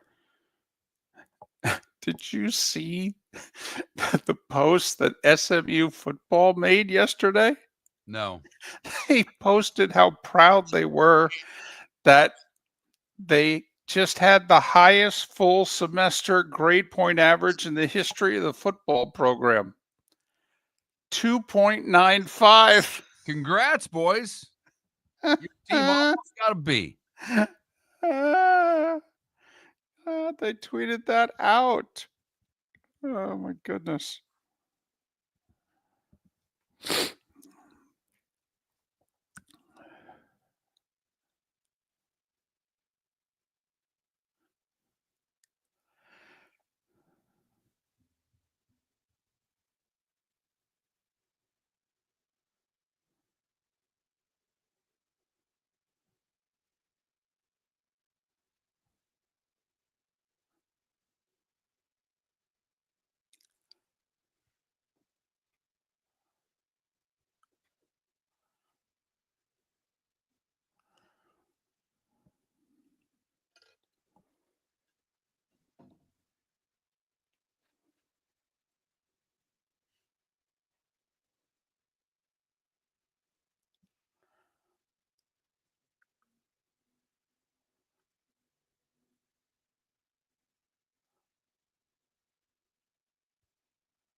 Robes, how is Skip doing?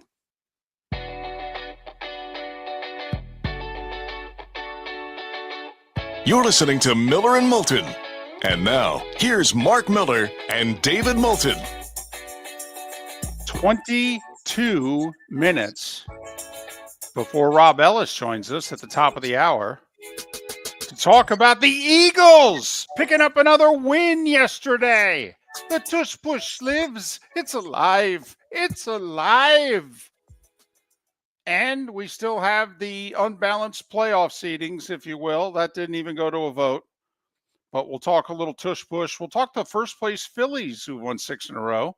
Thank you very much. With Rob Ellis in a little more than 20 minutes time. Our poll question today, very simple. Pacers, third time in these playoffs, down more than 7 points with under a minute to play. Before this year's playoffs, there had been like 1,150 of these scenarios in the last 25 years. Only one team had come back and won. The Pacers have now done it 3 times. Did it to Milwaukee, did it to Cleveland, they did it to the Knicks last night. Down 9 with 58 seconds to go, down 8 with 41 seconds to go. Force overtime, win game 1 of the Eastern Conference Finals. Remarkable. Will that now propel them to just their second ever trip to the NBA Finals, which also came at the Knicks' expense 25 years ago? But did the Pacers win or did the Knicks choke? They did miss 2 free throws and had a costly turnover in the final 30 seconds. Pacers were amazing. Knicks helped. I see the Pacers won because they hit all those shots. They didn't miss. No. The final minute, they didn't miss a shot. And in the final 2 minutes of the game, they were 6 for 6, 5 of them from 3. I was okay with what was going on when Towns, he's driving to the basket and there's like 45 seconds left in the game when he starts driving, and the Knicks are only like 7 seconds into the shot clock. And I'm like, dude, I'm thinking use the 24 seconds here. You're up 6. But he scores. And they're up 8 with 41 seconds to go. And I'm like, oh, okay. I mean, a bucket's a bucket. I don't care. I mean, yeah. And you take it from a 2 possession to a 3. And I'm like, okay, you should be able to get the horse into the barn from here. So I still thought they were okay. I thought they were okay till they turned it over. They're up 5. They got the ball under 30 seconds to go. If they get that ball across midcourt and hold on to it, Pacers have to start fouling. And that's the amazing thing, Mark. In all of these comebacks, they've been able to force turnovers and not have to go the Valvano foul route. Well, it doesn't typically work in the NBA. It doesn't mean that it hasn't, but typically you start putting NBA players on the line at the end of the game, they make free throws. Now, was it Donovan Mitchell, who was the Cavs player Yes. who did miss 2 late? You know, the Knicks did miss 2 free throws. I think Towns and Anobi each missed 1. Okay. And obviously they were big, just simple math. But so did the Pacers win or did the Knicks choke? That's our poll question. Indiana with a historic come from behind game 1 win. So, yeah, you were going to say something? I was just going to say, we were talking about the international games, and we did get some people texting. The text line's always open, 21,000. If you've not texted in a while, you need to text the keyword Miller to 21,000. We picked Miller because it's easier to spell than Moulton. That's really the only reason. Text Miller, and then you can text as much as you want. But a couple of people, talking about thinking Brazil will have several games, 2 or 3, based on the fact that every ticket in Brazil last year went for at least $450.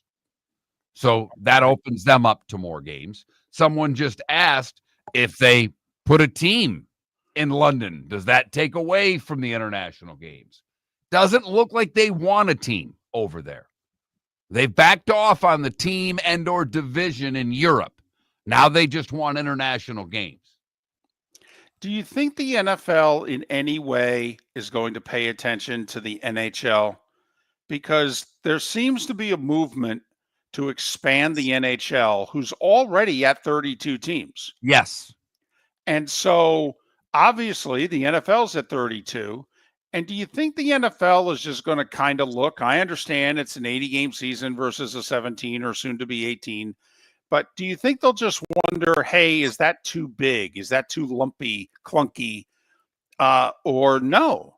Does it actually give you more television inventory? Will the NFL look at it that way? That if we ever add 2 more teams, okay, what are we doing? We're adding more television inventory. Never mind expansion fees.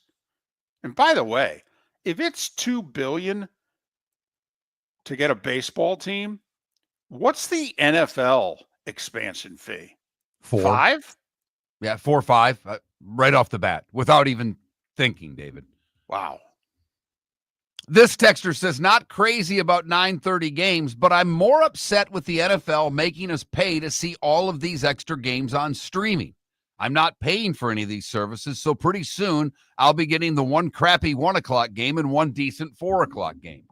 I think that texter brings up a much bigger issue to the NFL than the expansion of trying to play games overseas.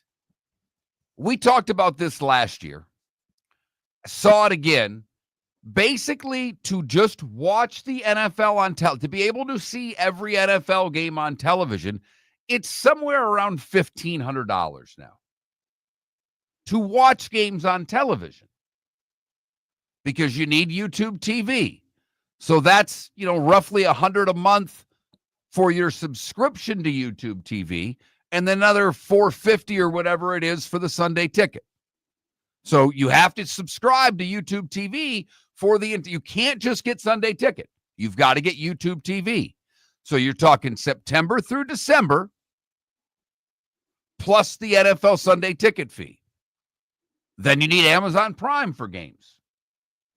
That's obviously a subscription service. And what's Amazon Prime now? $170 a year, so $180 a year, something like that. I don't know offhand. The wife pays that one.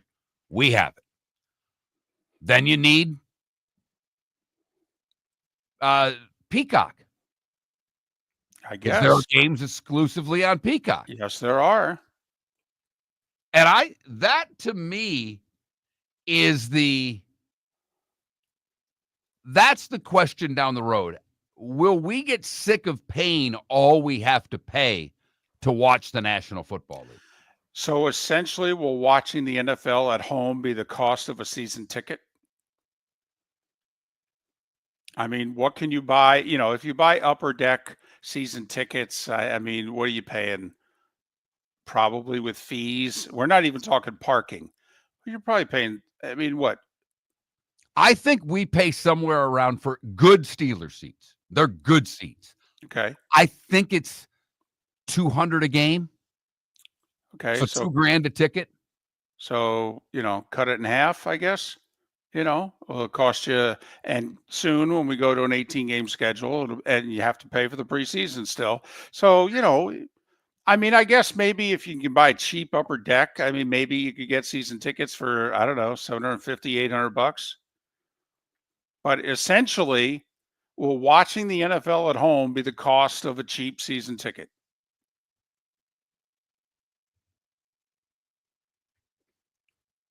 And those are, I get text a lot. I see it in the Twitch chat room a lot. And I don't know if that's the minority that's just complaining, but I do notice that the NFL fan seems to be getting sick and tired of all the services they have to have. I mean, before you needed cable TV and you had to have direct TV to get the Sunday ticket, but you just needed your over-the-air channels. You need a lot more to take this league in now.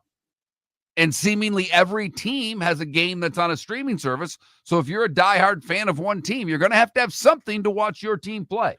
And it does beg the question, when the networks shell out what they're shelling out now, never mind what they're going to shell out in a few years when there's a new agreement and there's more games and they have to pay more money, then these streaming services paying $1 billion or more a year for their package. I mean, Mark, once you've cashed the checks, do you care? I mean, do you care if you actually lose some of your audience? The NBA didn't seem to mind in the regular season.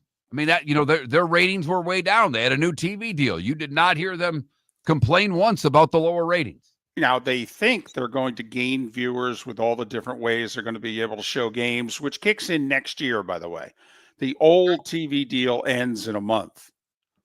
And very quickly, sidebar, there's a report that NBC wants to jump in and replace ESPN with Major League Baseball. Apparently, NBC's all in on Sunday night sports. Sunday night football is then going to turn into Sunday night basketball. And now I guess they want to do Sunday night baseball, which obviously they'll then stop around Labor Day.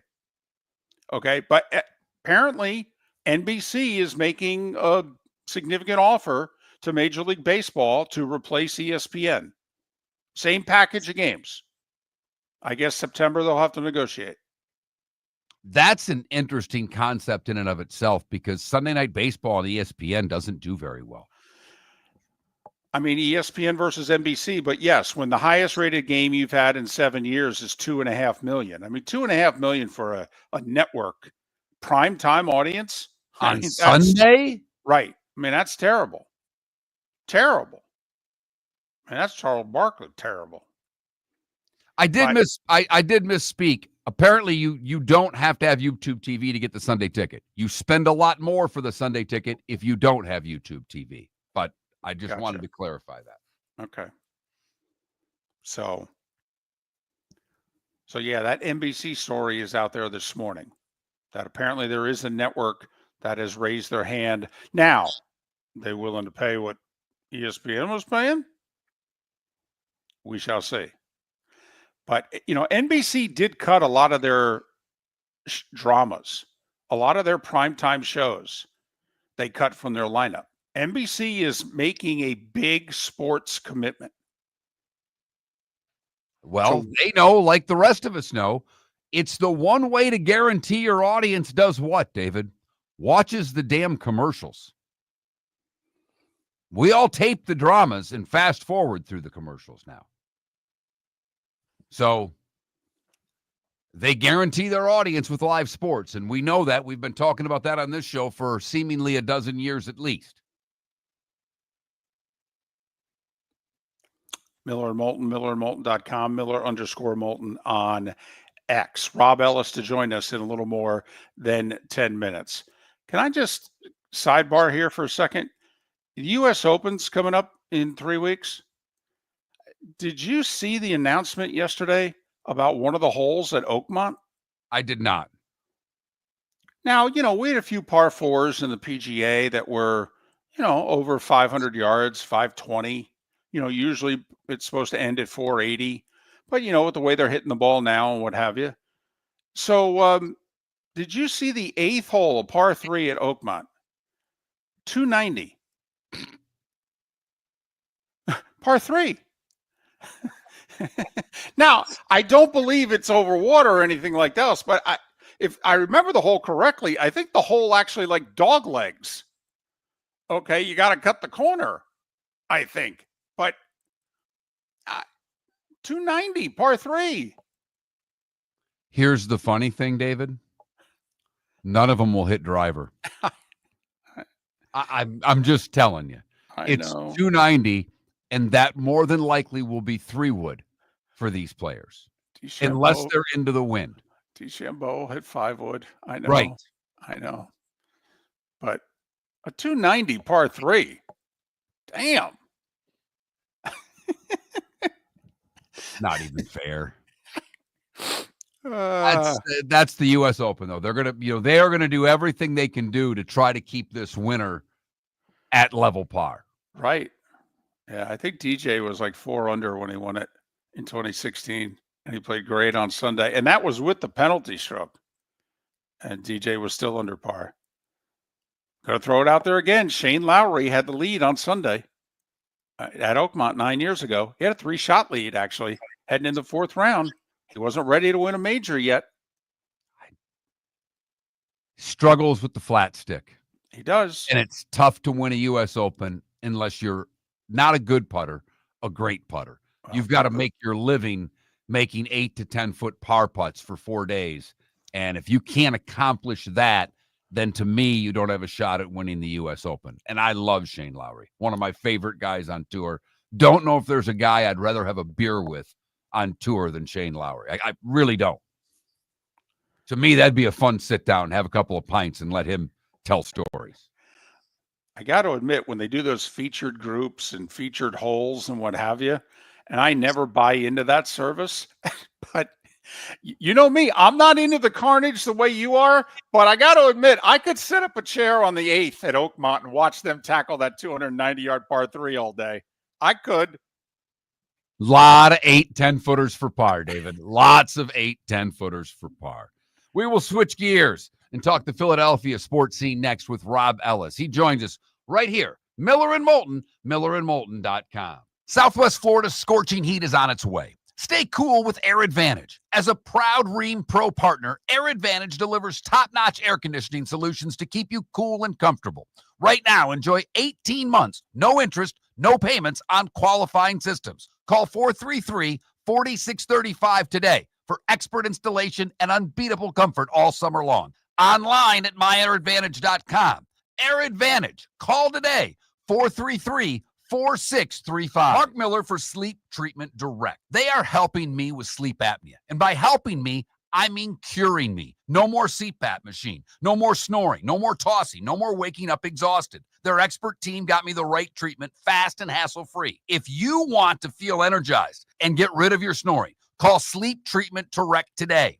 444-1741. That's 239-444-1741. Sleep Treatment Direct. Sleep safe and sound. American Paint Supplies, celebrating 30 years in Naples, is proud to be the exclusive Farrow & Ball dealer in Southwest Florida. The best thing to come from the UK since the Beatles, Farrow & Ball has the colors and paints at American Paint Supplies. See why all the designers and painters choose Farrow & Ball. For 30 years, American Paint Supplies provides the perfect pairing of service and expertise on 6100 Shirley Street in Naples off of Pine Ridge or online at AmericanPaintSupplies.net. American Paint Supplies is your one-stop shop for all your coating needs. With summer approaching, time to take care of your own house. So stop into the Floormeisters and see their huge in-stock selection of carpet. The Floormeisters has 100 rolls to choose from, starting at $2.99 a square foot for carpet, pad, and installation. Come in and ask for Dave and have him show you the Dreamweaver Select. Many styles and colors to choose from to fit everyone's taste. Floormeisters, 6281 Naples Boulevard in Naples, right next to Costco, or go to the web, floormeisters.com. We've got a text message for Dr. Dollar. A few of my friends are taking daily Cialis or Viagra. What are the benefits and how much does it cost? Great question. Cialis, Tadalafil, and Viagra Sildenafil are game changer for men who want better performance, stamina, and confidence. They improve blood flow, support long-lasting performance, and help you feel like yourself again. And the best part, at Revitalize Clinic, we make it affordable. Less than $1 per pill. No overpriced prescription, no hassle, just real results, American-made, at the best prices in town. Plus, with early hours starting at 5:30 in the morning, we fit your schedule. Take control of your health today. Call Revitalize Clinic at 239-277-5770. Visit revitalizelounge.com or text Dr. Dollar directly at 239-980-2302. That's 239-980-2302. Get results. Get confidence. Revitalize Clinic, because every man deserves to perform at his best without breaking the bank. Text Dr. Dollar now at 239-980-2302. This is Miller and Moulton.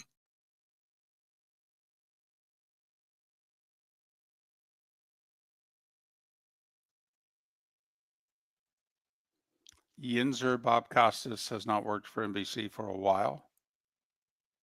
I think he only works for MLB Network.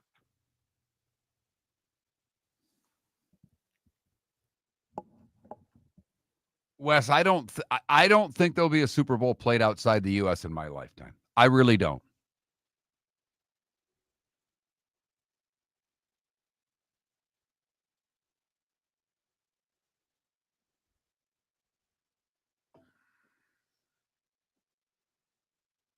Thank you, Robes.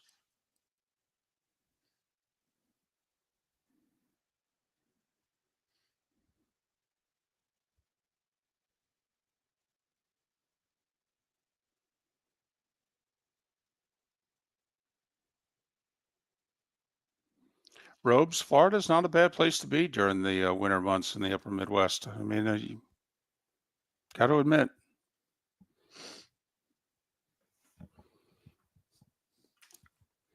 I will say I saw something on my phone the last couple days, which are a first, because I've had on the weather, I've had Jacksonville on my phone for a long time because my daughter went to college here beginning 10 years ago. So I've paid attention to the weather in Jacksonville, including when I was living all those years in Fort Myers. Mark, the last few days, it's been hotter in Jacksonville than it has been in Fort Myers. I had never seen that before. It was hot here yesterday. Yesterday was the first day in which I went, damn, it's hot. We've been living in the 97, 98 degree territory. Yesterday, I think we were down at like 94.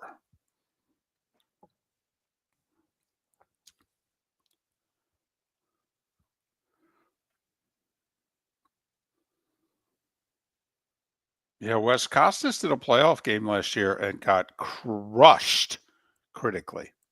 First time it's probably ever happened in his career. I mean, he's been crushed for his political views, but not for his ability to broadcast.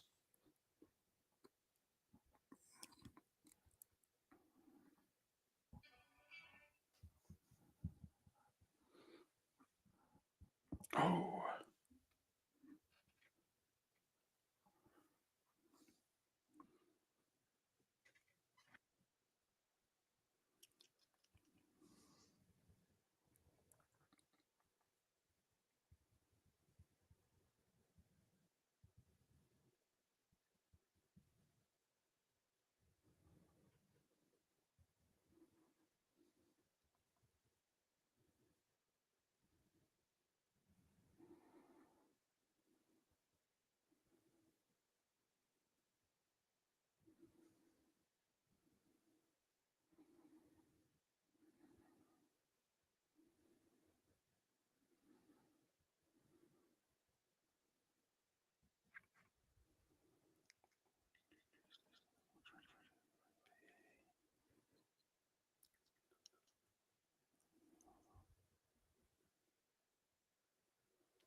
Rob is on.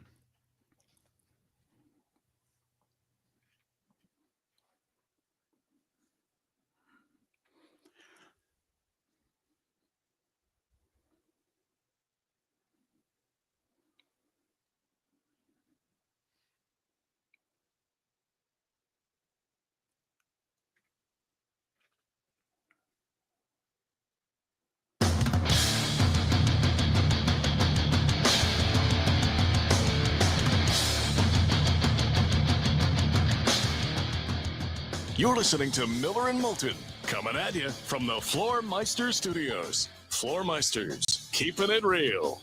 And now, here's Mark Miller and David Moulton. Halfway home in the 239 and the 904. Final hour of the show. Lake City, Live Oak and surrounding areas. Port Charlotte, Venice and surrounding areas.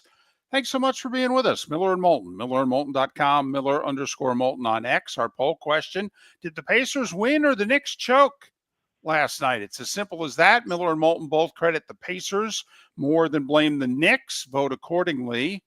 Amanda Christovich to join us in 35 minutes. Rob Ellis is kind enough to join us right now. Longtime radio and TV guy in Philly. You can hear him these days on Sports Radio WIP. He's got a regular show. He does Eagles post-game and a fifth quarter show immediately following.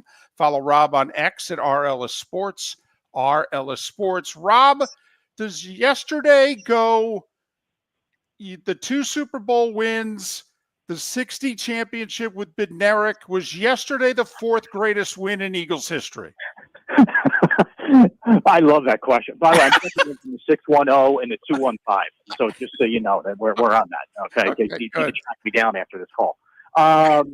You know what? It's not far. I might steal that, by the way. It's not far off. Not far off. It was that was the thing I couldn't believe as it was unfolding, and we're hearing the accounts of how it all went down, was Jeffrey Lurie went like Terminator on everybody. He was flexing. It was like a wrestling. It was like a WWE routine, ripping the shirt off and flexing at people. I mean, Troy Vincent used to play for the Eagles, and those two were at odds. It was a wild day. I honestly, guys, 100% thought it was going to be shot down. The way that this thing was, the build up to it, all the whining and crying that was going on, I figured it was just going to go bye-bye. And lo and behold, props to the teams that didn't, take the ball and go home because they couldn't stop it. It was a weird day. Not one I anticipated, for sure. I don't think any of us did, because Raj doesn't put it up for a vote unless Raj thinks he's going to win. So obviously the owner's impassioned speech Rob, it had to do something, because everything seemed as if, when we finished at 10 o'clock yesterday morning, it looked like they had the votes, and all of a sudden they didn't. Here's the way I think it played out. I'm sorry to step on you there, but I think what happened was, and I agree with you, and I heard his water boy afterwards, Rich McKay, doing his routine too, about how hopefully next time it'll be shot down because there's such a danger in it, all that nonsense, which we all know is BS. Their own data produced that there was nobody getting hurt from the play. But what I really thought was interesting, you can almost liken it to the tush push. I think Jeffrey Lurie got it to the 1, and then Jason Kelsey tush pushed it in. I really think bringing him there and allowing him to present from a player's perspective, the guy who's right in the middle of it, was a brilliant stroke by the Eagles. I really do. And I think that it's one thing to get it from the owner who doesn't play the game, who, obviously has his own interest in this thing. But to hear a player say, look, I would, if I wasn't getting rich off my podcast, I wouldn't have retired. It certainly wouldn't have been because of that. I think that's a big piece to this thing. Rob, it's just nice, after how good you've been to us for all these years, that we may actually contribute something to one of your shows. Okay. So this is already a win for us. Rob, okay, here's what else we've come up with. I don't know if you'd go this far. Mark thinks that the Eagles should run the tush push on the first play of the season against the Cowboys. I think, and Mark agrees, the Monday nighter in Green Bay, since they're the ones that put the matter forward, you run the entire first set of downs as the tush push. You literally run it 4 times for a first down on national television on Monday night to make your point, and then you open it up. I will lean towards the Green Bay. I say the entire first drive is a tush push. And if you score a touchdown, the game just has to end. Green Bay can't even get it's like the old overtime rules. Whoever scores first, if the Eagles go down on consecutive tush pushes and score a touchdown, the game ends at that point, and we do an extended post-game show. We do a 5-hour post-game show because there's no more game. That's how I think you do it. Mark Murphy, look, everybody involved in the league looks bad. I'm not talking about the teams that voted against it, and props to them for having, some stones. But Mark Murphy of Green Bay, they embarrassed themselves. They really did. I mean, there's no other way to look at it. Honestly, if I'm a Green Bay fan, if I take the Philliedom out of this for a minute, I'm really looking at this guy side-eyed. Like, what are you doing, dude? You're really going to the mat this hard for this? It's embarrassing to me. Now, for the record, I wanted the tush-push ban, not for the part of what Jalen Hurts does behind.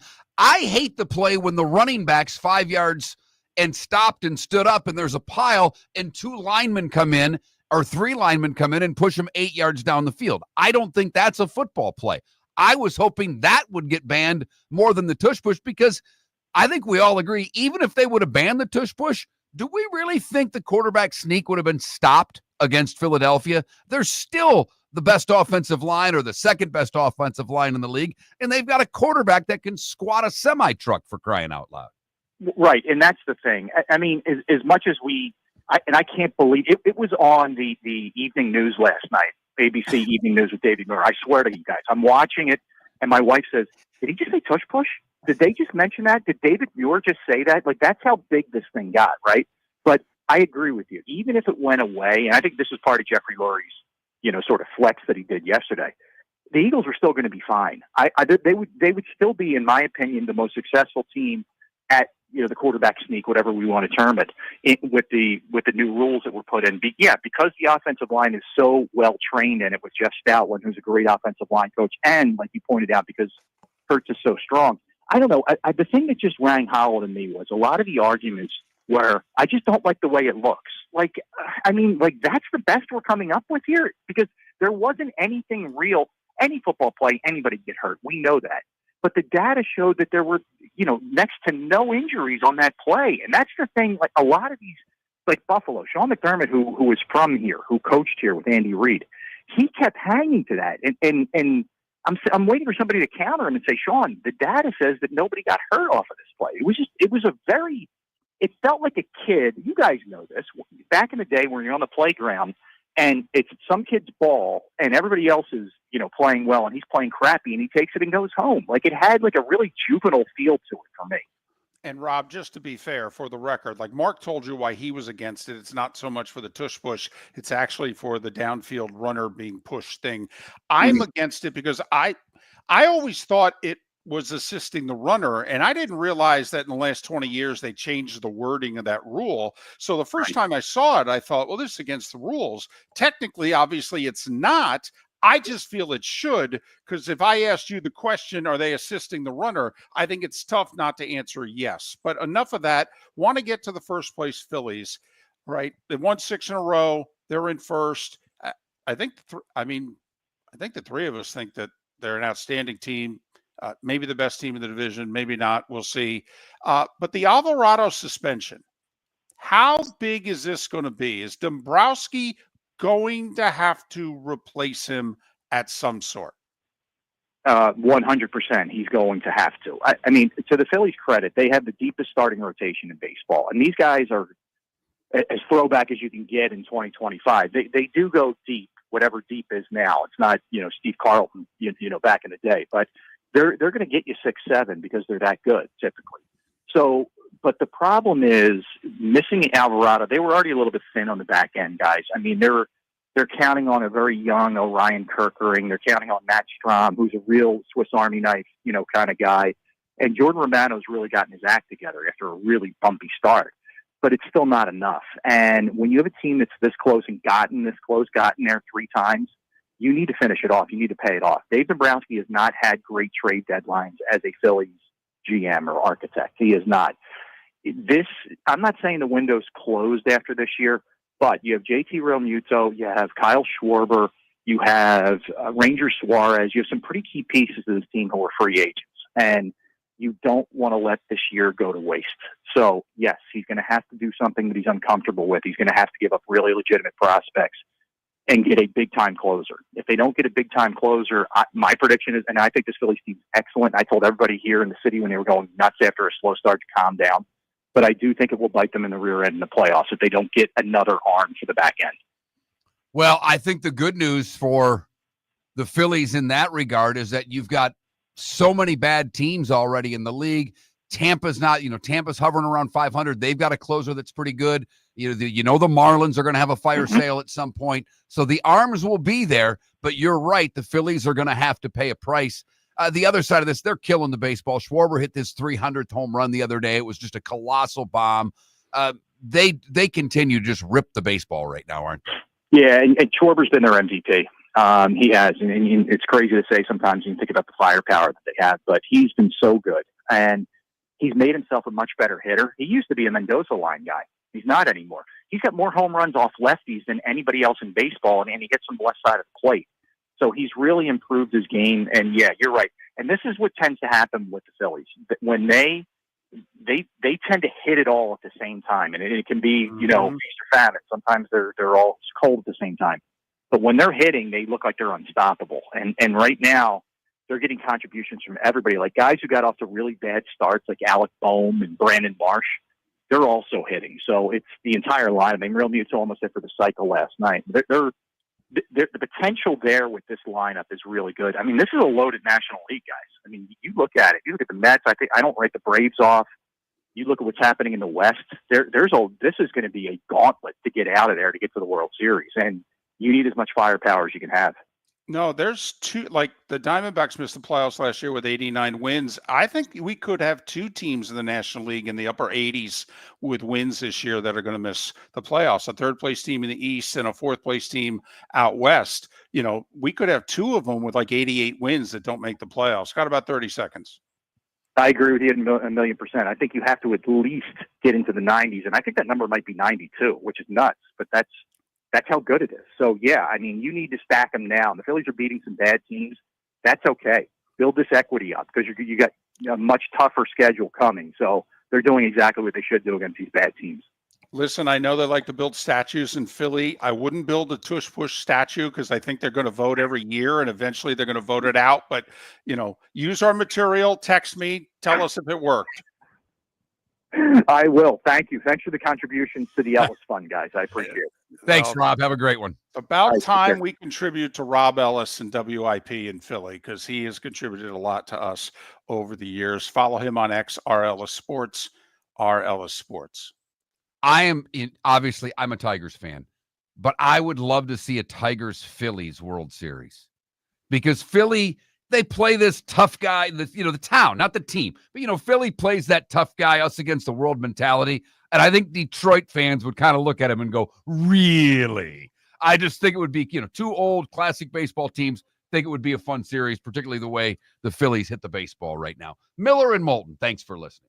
For over 50 years, the Nolan family has been dedicated to protecting local families. Nolan Family Insurance is a second-generation independent agency that specializes in home, flood, auto, and boat insurance. They take the time needed to explain your coverage options and answer your questions so you can make an informed decision that's right for you. If you're looking for an agency that treats you like family, call 941-639-1122 or go to nolanagency.com. That's 941-639-1122. or nolanagency.com. With summer approaching, time to take care of your own house. So stop into the Floormeisters and see their huge in-stock selection of carpet. The Floormeisters has 100 rolls to choose from, starting at $2.99 a square foot for carpet, pad, and installation. Come in and ask for Dave and have him show you the Dreamweaver Select. Many styles and colors to choose from that fit everyone's taste. Floormeisters, 6281 Naples Boulevard in Naples, right next to Costco, or go to the web, floormeisters.com. American Paint Supplies, for nearly 30 years, is your one-stop shop for all your coating needs. If you are a designer, a contractor, a professional painter, or a weekend warrior,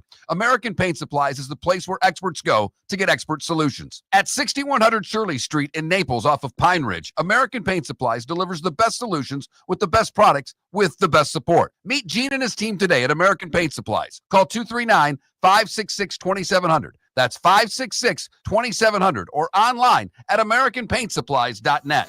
Whether you're chasing peak performance, reigniting intimacy, or simply want to feel your best, Game Day Men's Health creates customized game plans to optimize your health. Call 239-427-3441 for our Bonita Springs and Naples location to set up your free testosterone test and consultation. Mention Miller Moulton Radio Show for 10% off your service.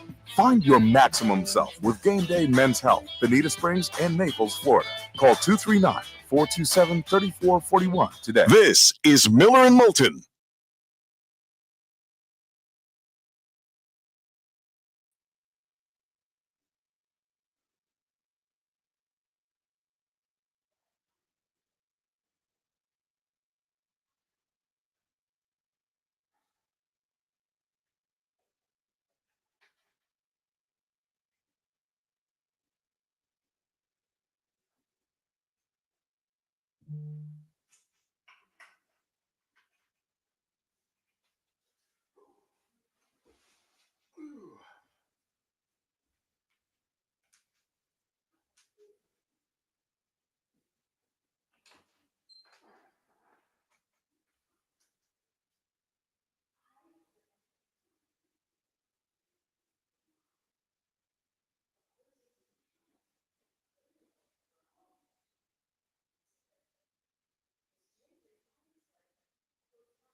Listen, I know we don't buy a lot of books anymore, but if there was ever a title, Mark, that could get me to buy a book, if I ran across it, I was in a bookstore for whatever reason, it would be this one. Did you ever see this?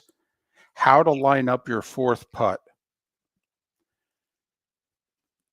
Damn, that's funny. That's pretty good. Apparently, Bobby Rusher, Rusher, wrote the book, How to Line Up Your Fourth Putt. Yeah, Clark. Took 25 years to get to this point. You don't know when you're getting back. Yeah.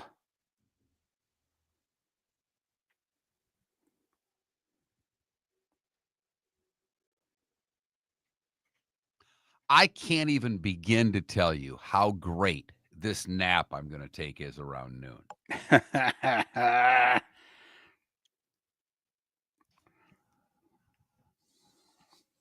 I mean, it's going to be a post-show workout. I'm going to sweat like a pig. I'm going to jump in the pool, and then I'm going to crash on the couch. And it's the anticipation is fantastic. That's awesome. That's because Jay Knoll, Roger doesn't work for us. Okay, he works for the owners. I think the only thing Roger has done is he's eliminated one preseason game and he's eventually going to eliminate another. That's about the only thing I think Roger can say he's truly done for, quote, us, unquote. Small wedding and down payment. As someone who had a big wedding, small wedding down payment every time.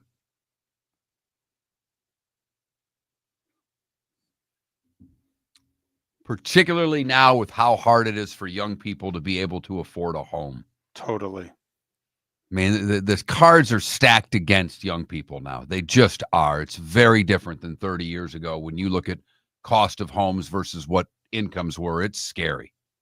Then you throw higher interest rates on now that what we're paying, although historically they're low, but compared to a few years ago. Welcome back to Miller and Moulton. Text the guys what's in your mind at 21,000. That's 21000. And now, here's David Moulton. 21 minutes past the hour. Our poll question, did the Pacers win or the Knicks choke? Who you giving more credit to? The amazing end of regulation at Madison Square Garden, and then the Pacers winning in overtime, 138-135. Down 14 with under 3 to play, down 9 with under a minute to play, down 8 with 41 seconds to play. The Pacers with their third miracle comeback of these playoffs to win game 1 of the Eastern Finals. Miller and Moulton crediting the Pacers more than blaming the Knicks. You cast your vote accordingly. Hey, a couple things to look forward to. Amanda Christovich in 15 minutes.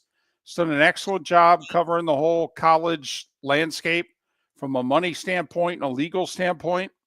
She will join us in a little more than 15 minutes time. There's been lots of little stories. We try to check in with Amanda every 3-4 weeks. She's kind enough to say yes. She'll join us. And Joshua Altman is the director of Amazon Prime's Earnhardt docuseries, which begins tonight. It's a 4-part docuseries. And Joshua Altman did a lot of the research, put a lot into this. He's the director. He's going to join us at the top of the hour. And if I read this right in getting ready for the interview, only one of the 4 in the docuseries are really about his death. The other 3 are more about the rise and the story of Dale Earnhardt. So I mean this because I texted to you yesterday. I'm fired up about this. This is kind of the golden age of documentaries on sports. There are so many great series that are out there, whatever it is you're into from, it kind of, I don't know if it started, but the F1 Drive to Survive was met with such not only critical acclaim, but popularity and consumer acclaim that it spurred all these other documentaries, and they've been great. They've been great. Joshua Altman, the director of the Earnhardt docuseries, which drops part 1 anyway tonight on Prime Video. That's Amazon.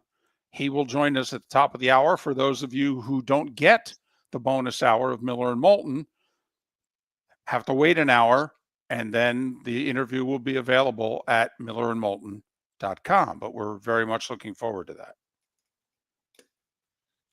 So you talked about this last week, and it was brought up a couple of days ago in the news again, that it looks like Notre Dame and USC as a series could be going away. It's USC's doing. Correct. I mean, it is. 100%. It is not. Notre Dame wants to continue the series. Forever. USC is like, well, we don't know. And certainly at the time that the game is played. There's talk of it going to September. Yeah, but if I'm Notre Dame, and first off, Notre Dame doesn't lose a lot of negotiations, but they're in trouble on this one. Because certainly, this to me, I equate, Mark, to Kirby wanting to move the Florida game out of Jacksonville. Okay? But Kirby, literally the only time the hierarchy at the university and the dog fan has said to Kirby, ask us for more money. Do not ask us for this. For whatever reason, and Miller and Moulton, I think we're on Kirby's side. We think it'd be great if it was a home-and-home series, okay? But the Georgia fans and the Florida fans want the game in Jacksonville, and the game's remaining in Jacksonville, and Kirby lost. And Kirby tried for 4 years, and Kirby's lost. Now, maybe he'll be able to – up for the most part. Yes. Yeah. And now the city of Jacksonville continues to throw millions on top of millions in the check that they write both schools. But Kirby lost. Okay. Mark, to me, Lincoln Riley is Kirby about Jacksonville. Lincoln Riley looks at their schedule and goes, just let me get this straight. We have 9 Big Ten games, right? And we want to play a big non-conference game early every season, because we need to, and the landscape and the whole deal. Yeah, that's 10. And you also want me to do Notre Dame every year?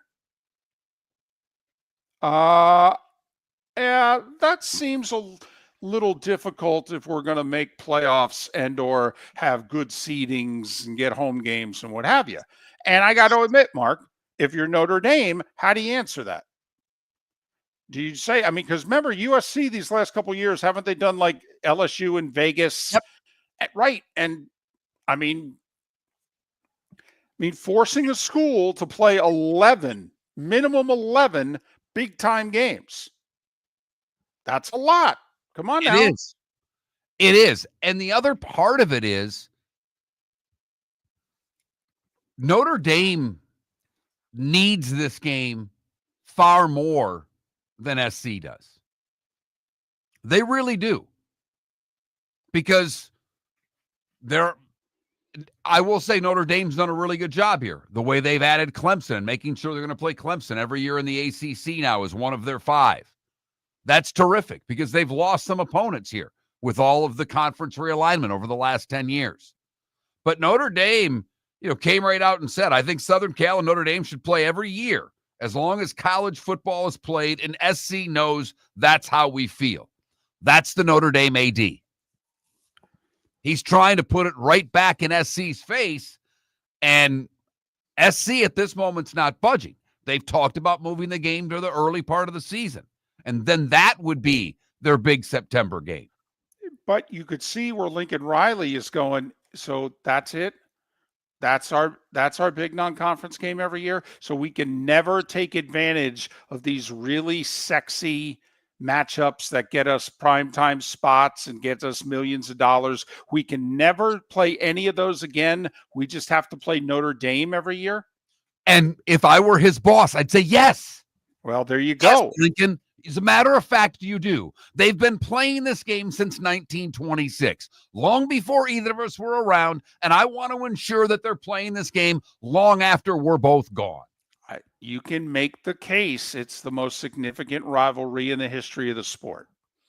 And I know many of you will disagree, but for what it did for the sport, okay, you really can make the case this is the most significant rivalry in the history of the sport. But we've seen other tremendous rivalries. Texas and A&M went away. Oklahoma, Nebraska, Pitt and West Virginia. We've seen a lot of them. But all of those games you talked about, David, are regional. This is a national game. There aren't many national games in college football. It's a regional sport. It's become a national sport. Now, I was lucky enough last year. I saw USC Notre Dame in the Coliseum. And you know me, I did some research while I was there. I talked to a bunch of USC people and basically was told this is our second biggest game every year behind UCLA. It really is. I know, Big Ten conference, what have you. They're like, no, this is right up there. Okay. And if both teams are good, it might even be number 1 some years. So, the fan base loves the game. And Mark, the fan base doesn't come out for Wisconsin and Nebraska, if you know what I mean. They don't. It's Los Angeles. It's a lot like Miami. Give us a little something. Notre Dame, we'll be there. Speaking of Notre Dame, yesterday, Notre Dame and Wisconsin announced this is in 2026, but they will open the season at Lambeau on September 6th. The game will be on NBC, so it's a Sunday kickoff. Notre Dame and Wisconsin starting next year's season, if you will, at Lambeau. Love it. And by the way, now that it's been confirmed that Texas and Ohio State are playing on Fox at big noon, that means that Lee Corso's final headgear will be Alabama at Florida State. I wish I knew who posted it on X, but they said, wouldn't it be great if he addressed his chief Osceola there. Osceola and threw a flaming spear at the ESPN desk as his sign off. I'm like, that's outstanding. That's really good. Well played. And he's beloved in Tallahassee, and Florida State means a lot to Lee Corso. So looks like that's where game day is going to be week 1. Amanda Christovich, the money of college football and more next.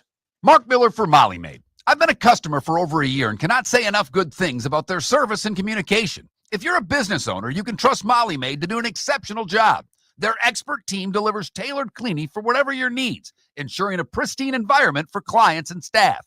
Visit mollymaid.com/FT-Myers or call 239-418-0052.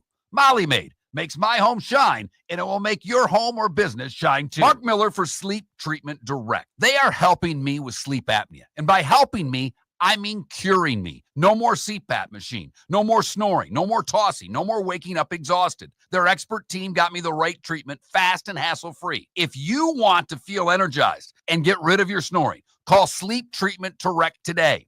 444-1741. That's 239-444-1741. Sleep Treatment Direct. Sleep safe and sound. With summer approaching, time to take care of your own house. So stop into the Floor Meisters and see their huge in-stock selection of carpet. The Floor Meisters has 100 rolls to choose from, starting at $2.99 a square foot for carpet, pad, and installation. Come in and ask for Dave and have him show you the Dream Weaver Select. Many styles and colors to choose from to fit everyone's taste. Floor Meisters, 6281 Naples Boulevard in Naples, right next to Costco, or go to the web, floormeisters.com. American Paint Supplies, for nearly 30 years, is your one-stop shop for all your coating needs. If you are a designer, a contractor, a professional painter, or a weekend warrior, American Paint Supplies is the place where experts go to get expert solutions. At 6100 Shirley Street in Naples off of Pine Ridge, American Paint Supplies delivers the best solutions with the best products with the best support. Meet Gene and his team today at American Paint Supplies. Call 239-566-2700.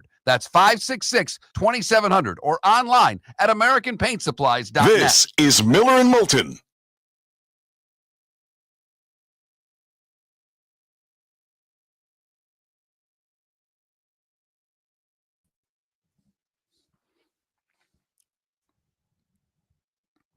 That's tremendous.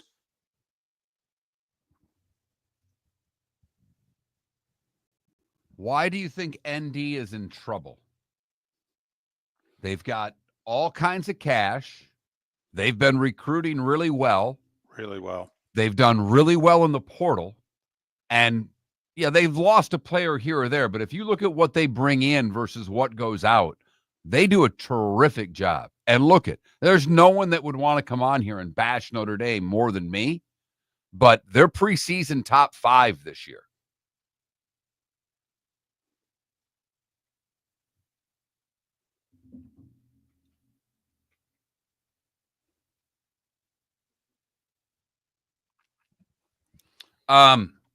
So Ross Dellinger tweeted out a few minutes ago. I don't know if you saw this, David.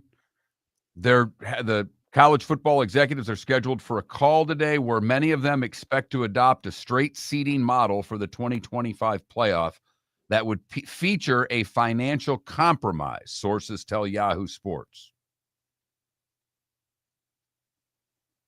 The financial compromise distributes the same revenue to the 4 champions, even if they are not inside the top 4.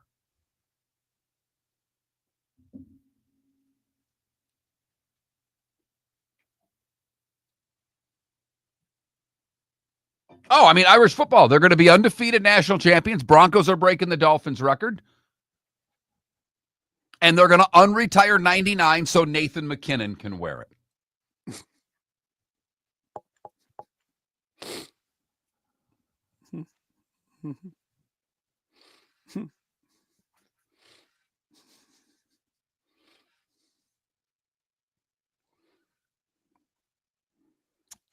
Yeah, Irish, we gave you that job lead.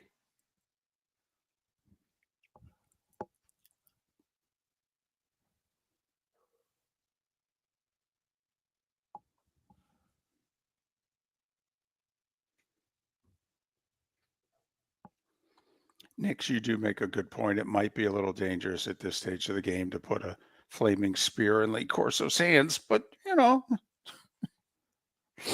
I'd still like to know who he'd throw it at if given the opportunity.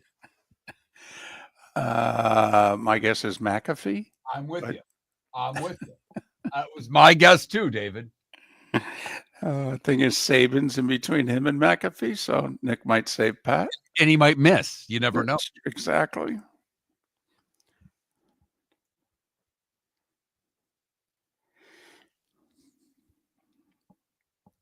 Tell you what, that's about the only way Kirk Herbstreit can step foot on the Florida State campus is with it being Lee Corso's last game on game day. Right? Otherwise, that ain't an ideal scenario for Kirk Herbstreit. No, it is not. I mean, they like Steve Spurrier a lot more there than they like Kirk Herbstreit. Hey, Coach Grizzle. How you been, buddy?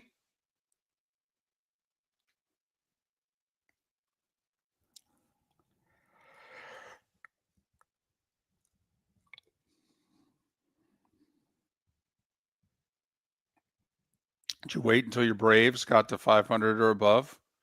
Was that it?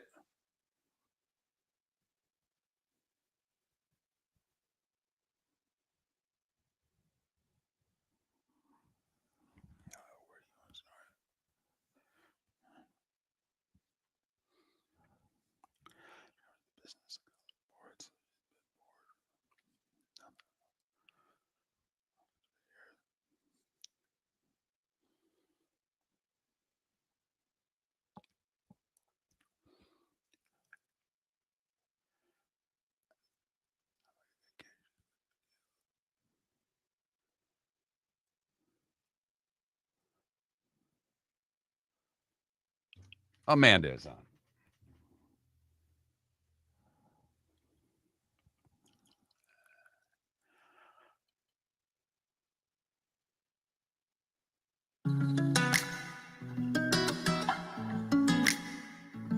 Welcome back to Miller and Moulton. Text the guys what's in your mind at 21,000. That's 21000. And now, here's David Moulton. Joshua Altman at the top of the hour, the director of the Prime Video 4-part docuseries Earnhardt, which the first part anyway drops tonight. Joshua Altman, the director, to join Miller and Moulton at the top of the hour. He did a lot of research on this.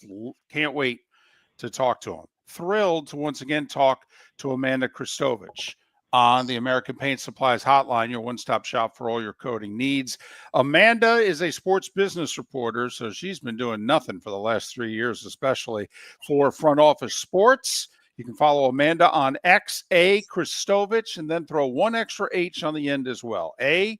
Christovich, H. Amanda, it's David and Mark. Thanks for doing this. How are you?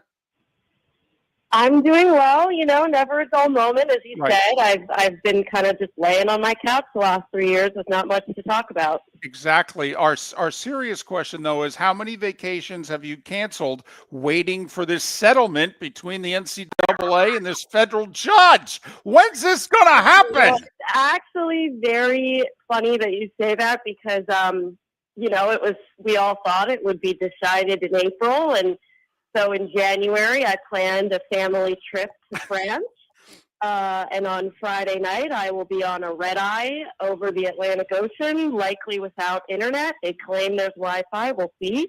And I'm 100% sure that Friday night is when the judge is going to release her decision. But don't worry, I have pre-writes ready with my editors. No matter what happens, you will get an article from me while I'm in the air. Good for you. Good for you. All right.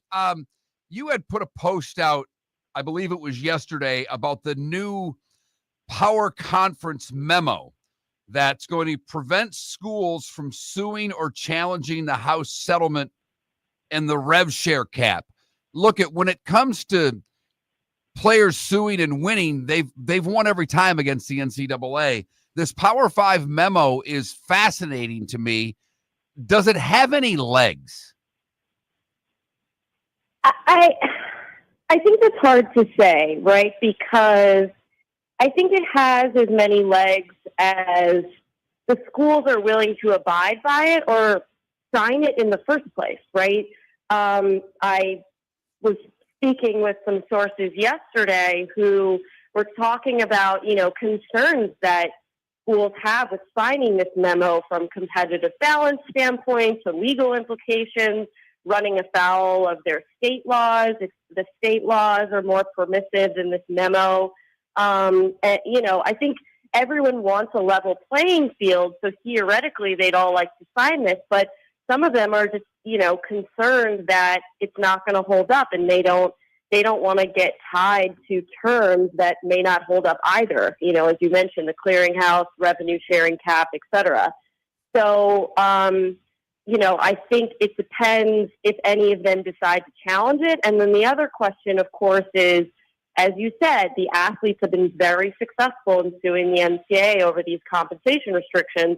So these memos only apply to the schools. Like, they don't prevent players, they don't prevent collectives or boosters or third parties, and they don't prevent state attorneys general from suing either. So, the schools are probably the least of the power conference's worries in this scenario. Well, and also you could see where a school like Alabama or Ohio State, let's just say they violate the terms, they could also just stare at the commissioner and go, "Really? You're going to kick us out of the conference? Really? Exactly.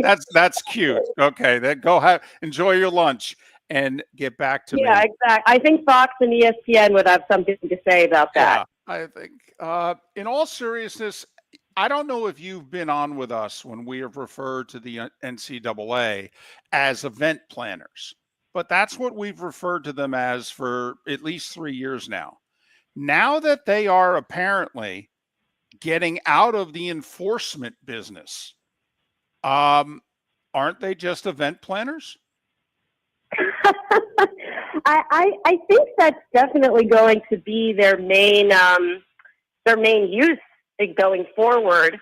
They are going to be enforcing rules not related to NIL. Like, they'll still be enforcing academic eligibility. They'll be enforcing sports betting scandals, or there were a couple quote unquote amateurism related rules that I guess they'll still be enforcing. Players can't go play for a professional NBA team and then come back to college. But I don't want to say nobody cares about those rules, but I'm not really sure how else to say it. The rules that everyone cares about enforcing or not enforcing are those related to NIL deals and athlete compensation. And the NCAA in this settlement is, handing over all that power to the conferences. And it's interesting because this apparently wasn't new information. It's somewhere in the settlement. There's been conversations about it internally, but clearly the general public had no idea until Charlie Baker really sort of explained it in layman's terms a couple days ago, that the power conferences are taking over this enforcement completely. And the NCAA is not going to be enforcing NIL at all in any way, shape, or form going forward. Okay, if they're not handling any of the enforcement for NIL, but they're handling academic things and like you said, of the like, when they come out with a punishment and want to put a team on probation, is the team going to even be obligated to comply to what the NCAA says now? That's a good question. I think, so the NCAA has this thing now where it's these negotiated resolutions. And the idea of that is the school, it's almost like a plea bargain. The schools admit culpability and then they agree to a pretty, light punishment.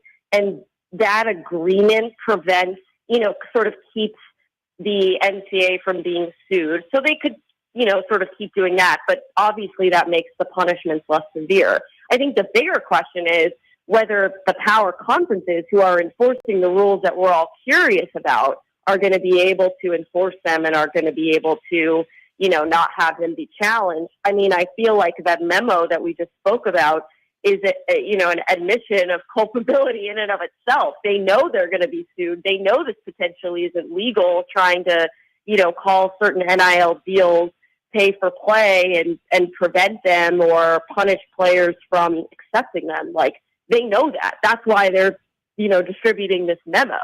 So to me, it's funny, I'm going to be less interested as a reporter in the NCAA's enforcement arm and more interested in this new arm by the power conferences. She's a sports business reporter for Front Office Sports. She's Amanda Christovich. You can follow her on X at the letter A, Christovich, and then throw another H on the end. A, Christovich, H. And Amanda joins us once again on the American Paint Supplies hotline. So this whole negotiated settlement is supposedly the biggest thing going on in college sports right now in court. Except Miller and Moulton are of the belief that the Rutgers safety, who successfully went to court and got himself an extra year of eligibility, and now this Ziegler kid in Tennessee who wants an extra year of eligibility at Tennessee. I mean, Amanda, if these athletes keep winning, aren't they basically blowing up the whole 4+ years of eligibility and making it so that, well, I mean, this is pretty damn close to a job. Why do I have to lose it? 100%. I think what's happening right now is you're seeing the really acute consequences of not having a collective bargaining agreement in place in order to enforce, rules about big time sports. Like in the pros, the reason that free agency restrictions exist, the reason there are salary caps, the reason that there are all these rules about trades and things like that is because the players' associations collectively bargain with the leagues and the owners. Okay, so that's what makes all that legal. And the reason that all of these players are challenging the NCAA's eligibility rules, not always successfully, but in a lot of cases successfully, is because there is no collective bargaining agreement. No players have agreed to this restriction on being able to participate in this, what is now a money-making venture for them. And that's the Ziegler argument, right? Like, he's arguing, hey, I lost out, I'm going to lose out on significant NIL revenue if I'm not allowed to play another year. And so the question is, if he wins the lawsuit, what sort of precedent is it going to set for players who want to play 6 years or 7 years or even 8 years, so long as they're in school? Like, I guess you could go to law school or medical school or sort of draw out a grad program, right, or undergrad so that you're in school and you can just keep playing as long as you want.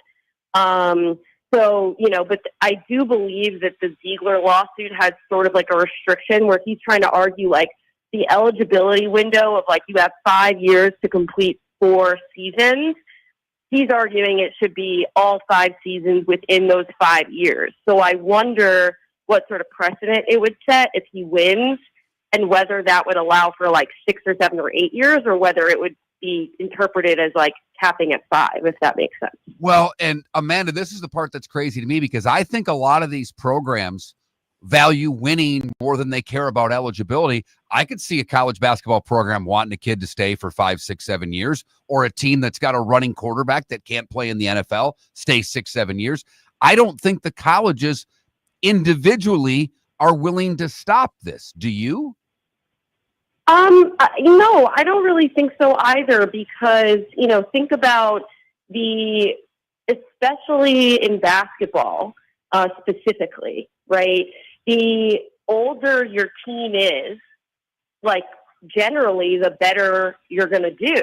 And that was evidenced during March Madness this year that, a lot of the best teams, with the exception of maybe Duke, had these older rosters, kids they picked up in the portal, and kids who were, in some cases, 22, 23, 24 years old. So I totally agree with you that I think a lot of schools are seeing it as an advantage to have more experienced, older, stronger players, right? And so I don't know why they would be particularly concerned about this either.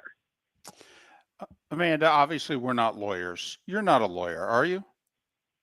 No, Okay. but sometimes I wish I was. Right. But this is my final question, Amanda. Once again, thanks for your time.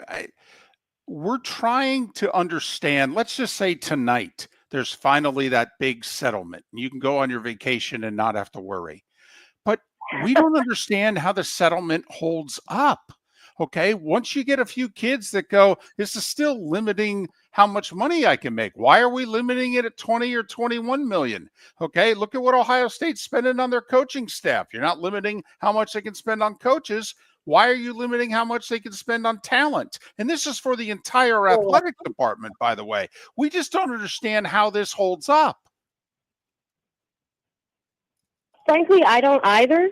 I think the only argument is that the terms of a settlement agreed to between parties bind said parties to the terms of the settlement. So the idea is that, even though this cap on revenue sharing may not be legal, just if, the NCAA woke up one day and decided to implement it, because it's the terms of a settlement that, counsel representing tens of thousands of current and former college athletes, have agreed to, then it's legal. But the reality of the situation is that, this class counsel really isn't representing a lot of the future athletes, and technically really the current ones either. They don't have a chance to opt out of the settlement.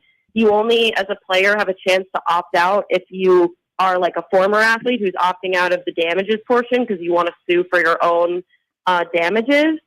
So, I think there's going to be a lot of fodder for this to not hold up. And as we've talked about earlier in the show, like the boosters, the collectives, the car dealerships, like any company or any person that wants to pay a player an NIL deal, like they aren't parties to this lawsuit either, so they could sue, and I don't see how they would lose. So yeah, I think the short answer to your question is I don't see how it holds up either, but I think to the NCAA, it's better than being on the hook for $12 billion in damages. Amanda Christovich, sports business reporter, Front Office Sports. Follow Amanda on X, A Christovich, and an extra H on the end. A Christovich H. Amanda, as always, thanks for your time, your insight, and safe travels. Best of luck these next few weeks. Thank you. Thanks for having me. Amanda Christovich, Front Office Sports. Terrific job. Terrific follow on X if you're interested in this topic. Joshua Altman, the director of the Earnhardt docuseries, is next. Southwest Florida's scorching heat is on its way. Stay cool with Air Advantage. As a proud Rheem Pro partner, Air Advantage delivers top-notch air conditioning solutions to keep you cool and comfortable. Right now, enjoy 18 months, no interest, no payments on qualifying systems. Call 433-4635 today for expert installation and unbeatable comfort all summer long. Online at myairadvantage.com. Air Advantage. Call today, 433-4635. American Paint Supplies, for nearly 30 years, is your one-stop shop for all your coating needs. If you are a designer, a contractor, a professional painter, or a weekend warrior, American Paint Supplies is the place where experts go to get expert solutions. At 6100 Shirley Street in Naples off of Pine Ridge, American Paint Supplies delivers the best solutions with the best products with the best support. Meet Gene and his team today at American Paint Supplies. Call 239-566-2700. That's 566-2700 or online at AmericanPaintSupplies.net. Summer approaching, time to take care of your own house. So stop into the Floor Meisters and see their huge in-stock selection of carpet. The Floor Meisters has 100 rolls to choose from, starting at $2.99 a square foot for carpet, pad, and installation. Come in and ask for Dave and have him show you the Dream Weaver Select. Many styles and colors to choose from to fit everyone's taste. Floor Meisters, 6281 Naples Boulevard in Naples, right next to Costco, or go to the web, floormeisters.com. Mark Miller for Molly Maid. I've been a customer for over a year and cannot say enough good things about their service and communication. If you're a business owner, you can trust Molly Maid to do an exceptional job. Their expert team delivers tailored cleaning for whatever your needs, ensuring a pristine environment for clients and staff. Visit mollymaid.com/FT-Myers or call 239-418-0052. Molly Maid makes my home shine, and it will make your home or business shine too. We've got a text message for Dr. Dollar. I feel tired, sluggish, and just not myself. I'm gaining weight, my energy is low, and I've lost my drive. Could it be low testosterone? Absolutely. Testosterone naturally declines over time, but you don't have to accept it. Low T can affect your energy, strength, mood, and focus. But here's the good news. Testosterone replacement therapy, TRT, can help restore your vitality and get you back to feeling your best. Imagine waking up strong, sharp, and energized, ready to take on the day like you used to. At Revitalize Clinic, we specialize in physician-guided, American-made TRT designed just for you. Take control of your health today. Call Revitalize Clinic at 239-277-5770. Visit revitalizelounge.com or text Dr. Dollar directly at 239-980-2302. Feel like yourself again. Testosterone replacement therapy, because your best years aren't behind you, they're just getting started. Text Dr. Dollar now at 239-980-2302. This is Miller and Moulton.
I hope it got much better, Irish football, because it was one of the worst offensive lines in college football last year. Their over-under for this year 6.5. I'll take the under.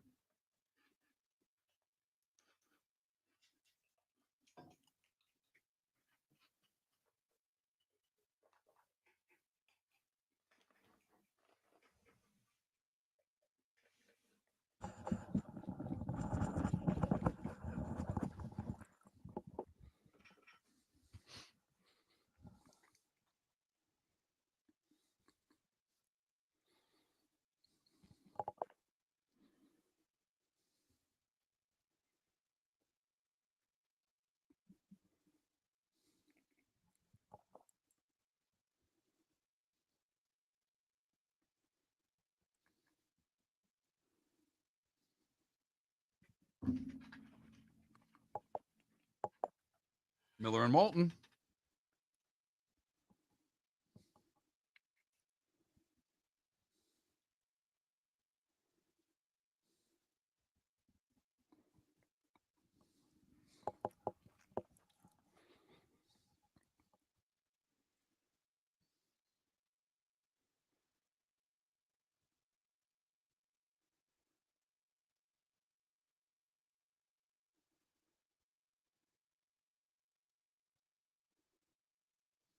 He is on.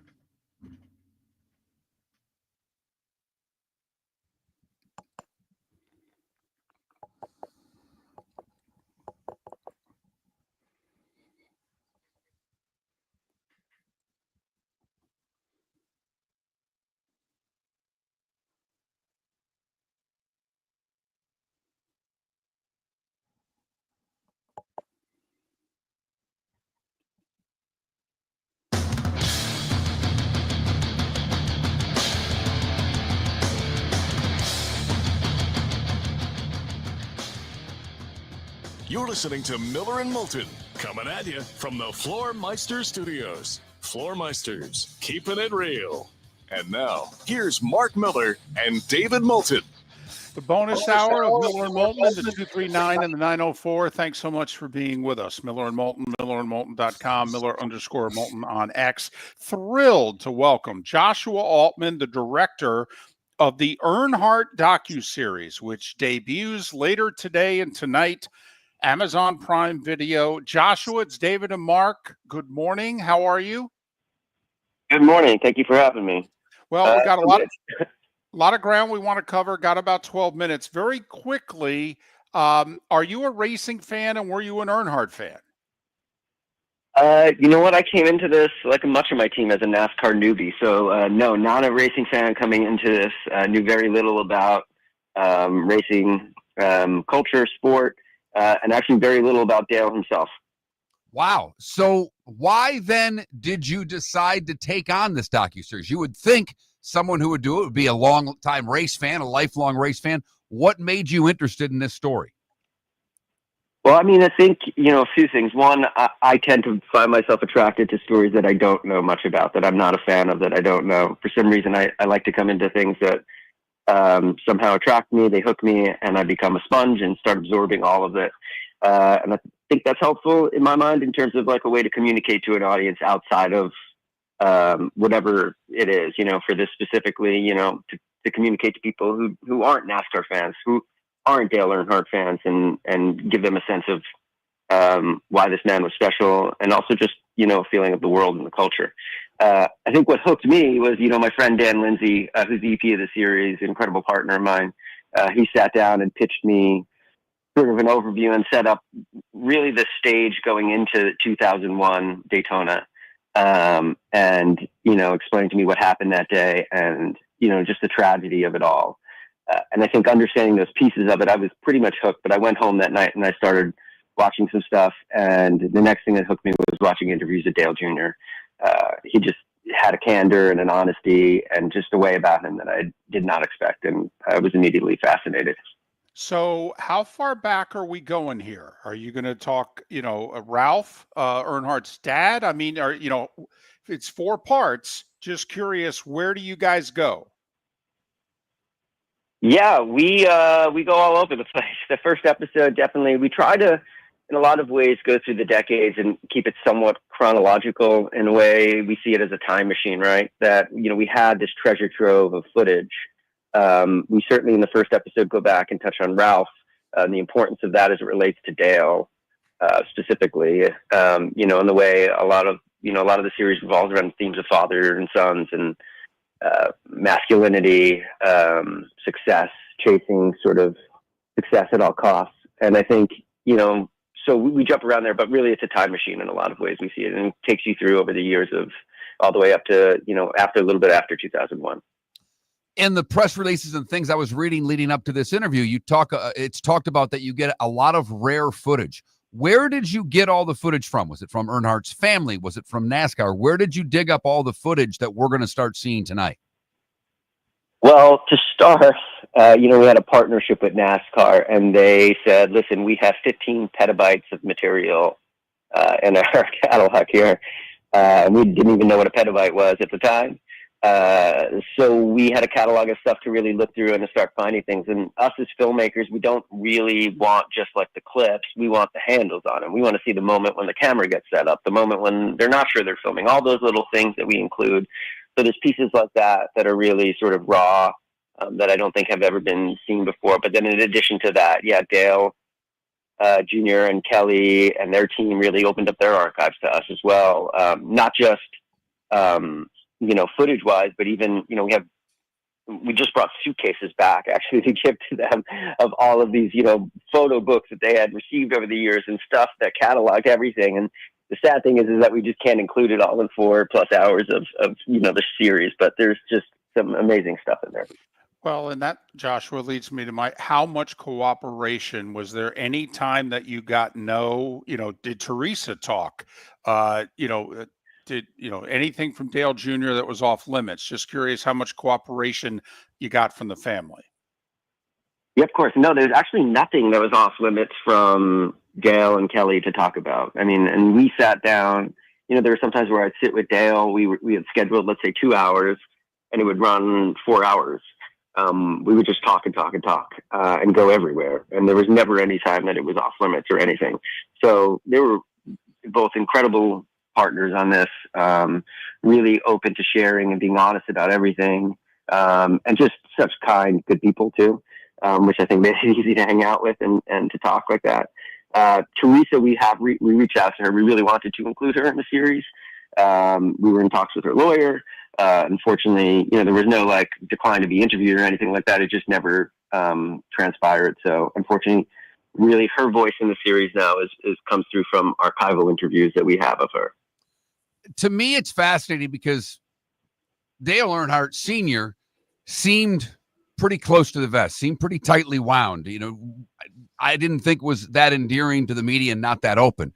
His son, however, is one of the most open books. I mean, I remember an interview that Dan Patrick did, and he got into talking about going to therapy. It's maybe the best interview I've ever heard on radio.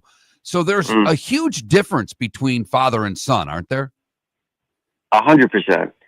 Yeah. And I think that's a big part of the series as well. I mean, even coming down to the music that we had incredible composers, and even the way that they scored the difference between Dale Senior and Junior was a part of that, leaning into sort of just how different their personalities were, and I think it speaks a lot for who Dale is today, Dale Jr. is today. You know what I mean?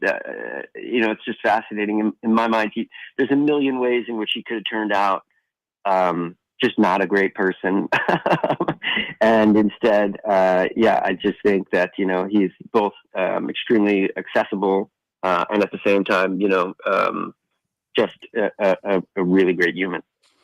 We're talking with Joshua Altman, the director of the Prime Video, Amazon's 4-part Earnhardt docuseries. Part 1 drops later today and tonight. Joshua Altman here on Miller and Moulton.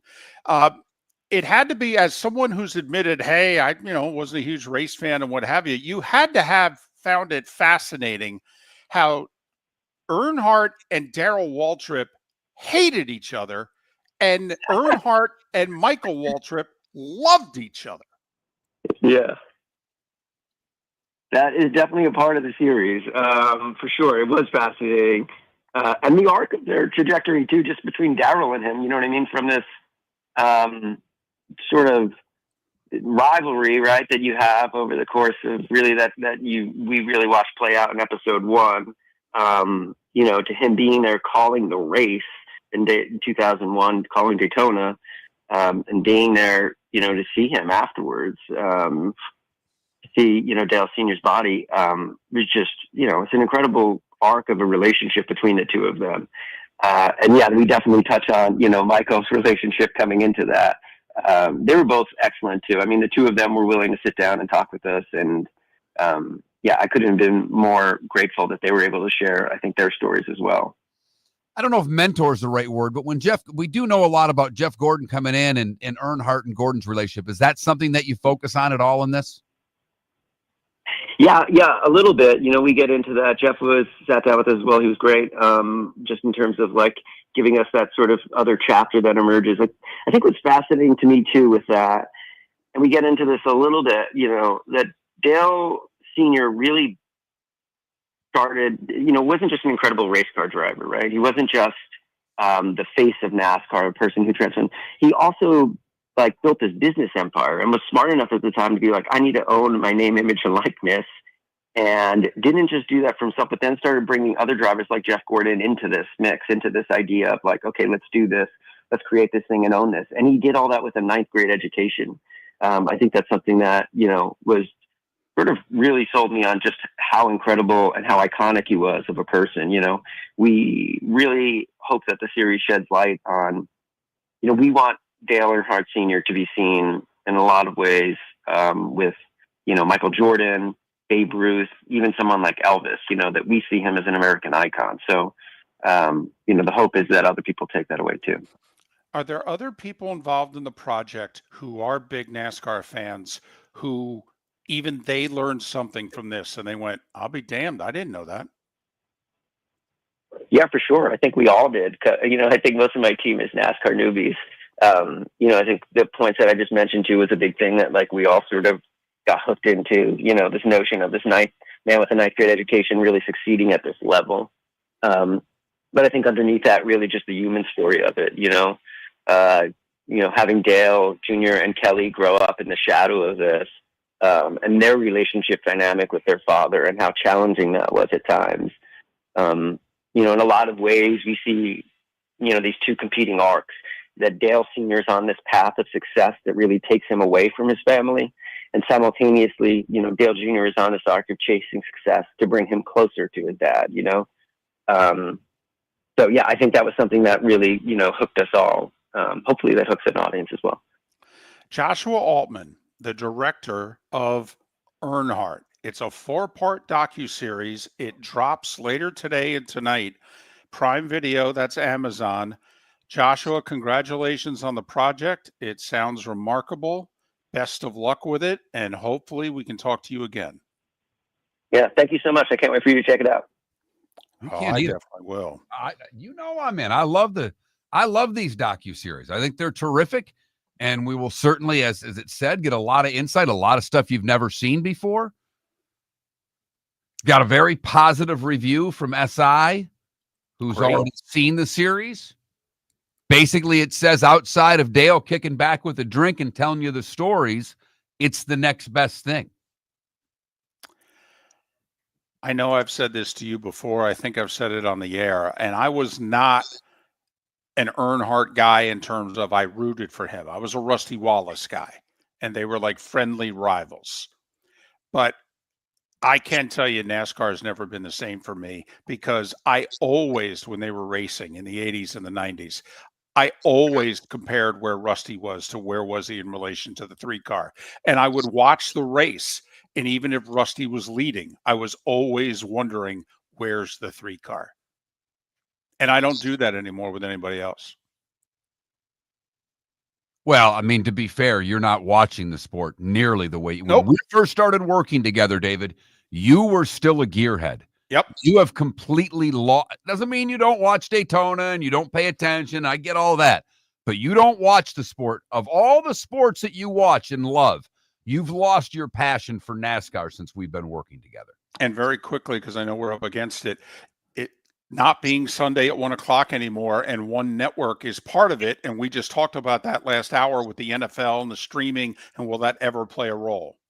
For over 50 years, the Nolan family has been dedicated to protecting local families. Nolan Family Insurance is a second-generation independent agency that specializes in home, flood, auto, and boat insurance. They take the time needed to explain your coverage options and answer your questions so you can make an informed decision that's right for you. If you're looking for an agency that treats you like family, call 941-639-1122 or go to nolanagency.com. That's 941-639-1122. or nolanagency.com. Mark Miller for Molly Maid. I've been a customer for over a year and cannot say enough good things about their service and communication. If you're a business owner, you can trust Molly Maid to do an exceptional job.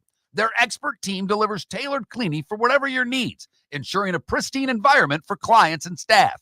Visit mollymaid.com/FT-Myers or call 239-418-0052. Molly Maid makes my home shine, and it will make your home or business shine too. American Paint Supplies, for nearly 30 years, is your one-stop shop for all your coating needs. If you are a designer, a contractor, a professional painter, or a weekend warrior, American Paint Supplies is the place where experts go to get expert solutions. At 6100 Shirley Street in Naples off of Pine Ridge, American Paint Supplies delivers the best solutions with the best products with the best support. Meet Gene and his team today at American Paint Supplies. Call 239-566-2700. That's 566-2700 or online at AmericanPaintSupplies.net. Summer approaching, time to take care of your own house. So stop into the Floor Meisters and see their huge in-stock selection of carpet. The Floor Meisters has 100 rolls to choose from, starting at $2.99 a square foot for carpet, pad, and installation. Come in and ask for Dave and have him show you the Dream Weaver Select.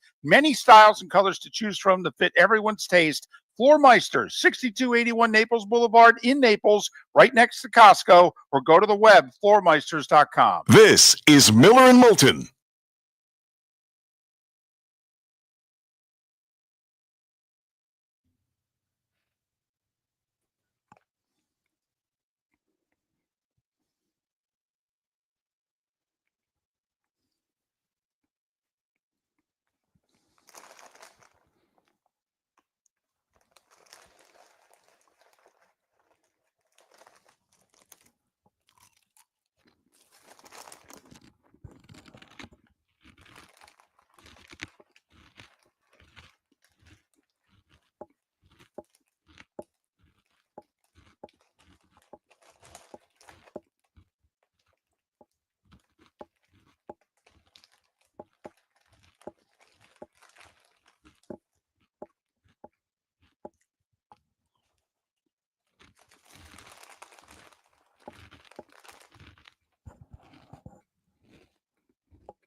Sonny, I don't know if we'll learn who gave Dale the nickname the Intimidator.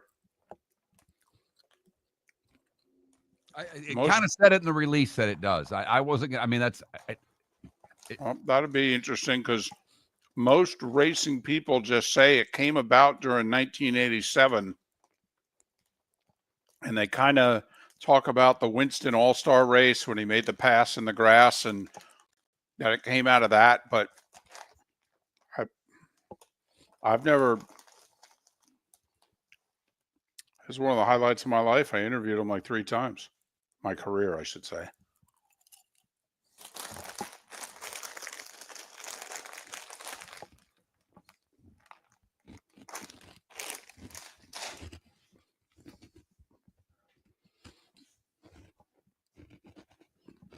Actually, I interviewed him more than that, but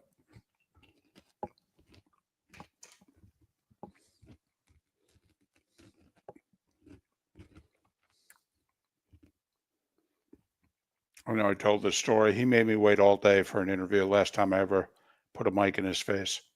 It was Watkins Glen. He was testing for the race in 93. And I'd gotten a tip he was going to be testing, and it was an hour and a half drive. And I was there first thing, man. And he saw me. He didn't want anything to do with me. And I waited all day.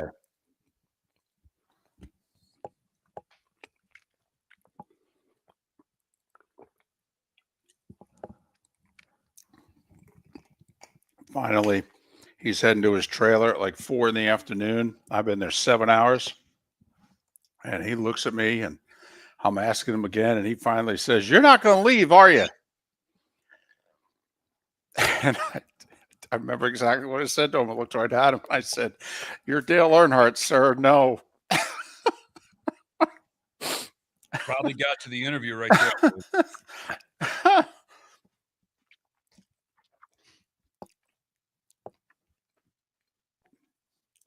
We raced back to the TV station. Made it by like 12 minutes. I was working in Binghamton at the time.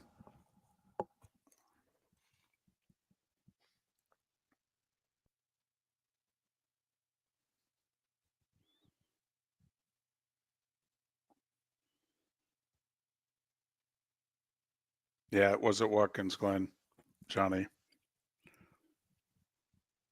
I only ever, I got them at Watkins Glen. I got them at Pocono often in the late 80s. Then in 91, J.D. McDuffie died during the Watkins Glen race. I believe it was 91. The night before, Earnhardt had a signing at the Tioga Speedway. And JD actually ran in a featured race and won it. And I interviewed Earnhardt at the signing and asked him about JD and some of you guys. Does this, remind you of 20 years ago and you were racing these races? And he was talking about JD. And then 16 hours later, JD's dead.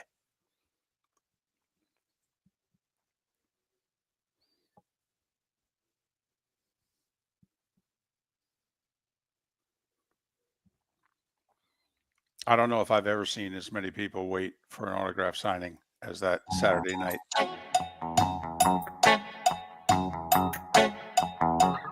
You're listening to Miller and Moulton. And now, here's Mark Miller and David Moulton. 21 minutes past the hour. Miller and Moulton, millerandmoulton.com, Miller_Moulton on X. Thanks so much for being with us. Rob Ellis, Amanda Christovich, and last segment, Joshua Altman all joined us on the American Paint Supplies Hotline, your one-stop shop for all your coating needs. You missed any part of the show, you can always go to millerandmoulton.com and download what you missed. Every hour usually gets posted right after the hour is done, and the show in its entirety is certainly available within 15 minutes of the show ending. And that's all thanks to Mark Miller. It's really 3. I have now gotten to where in the 3-minute network break between hours, I can get everything done. That's the timing I've got it to. Congratulations. We were telling stories during the break there on Twitch, and interview autograph, session was brought up. Have you ever, at any time in your life, did you ever pay or camp out to get an autograph? No. Did I maybe once? I don't know if it cost money. I don't remember. At the high school that I went to, the baseball team did something where they brought Jack Morris in. Okay. And I recall getting I had a baseball card of Jack Morris's that I had him sign. Don't know what the hell I did with it. Oh, wow. Yeah. I probably sold it at some point, but I remember going to that. I literally don't remember, David, if I had to pay or not. I mean, I got autographs as a kid, whether it was, going to Michigan State football games as a little kid, the minor league hockey games that I went to as a very little kid. There was called the Blue Line Club where the players would all go after, and you had to have a membership too, and you'd go in there and I'd get autographs from the guys who were my heroes. It's much like the kids that get Everblades autographs now, because they were nothing more than a AA team. Sure. But that was my hockey team, because where I lived, I didn't have Channel 50 in Detroit. So I couldn't watch the Wings and the Pistons that way. My minor league team was everything when I was, between the ages of probably 6 and 10. My introduction to NASCAR was autograph shows.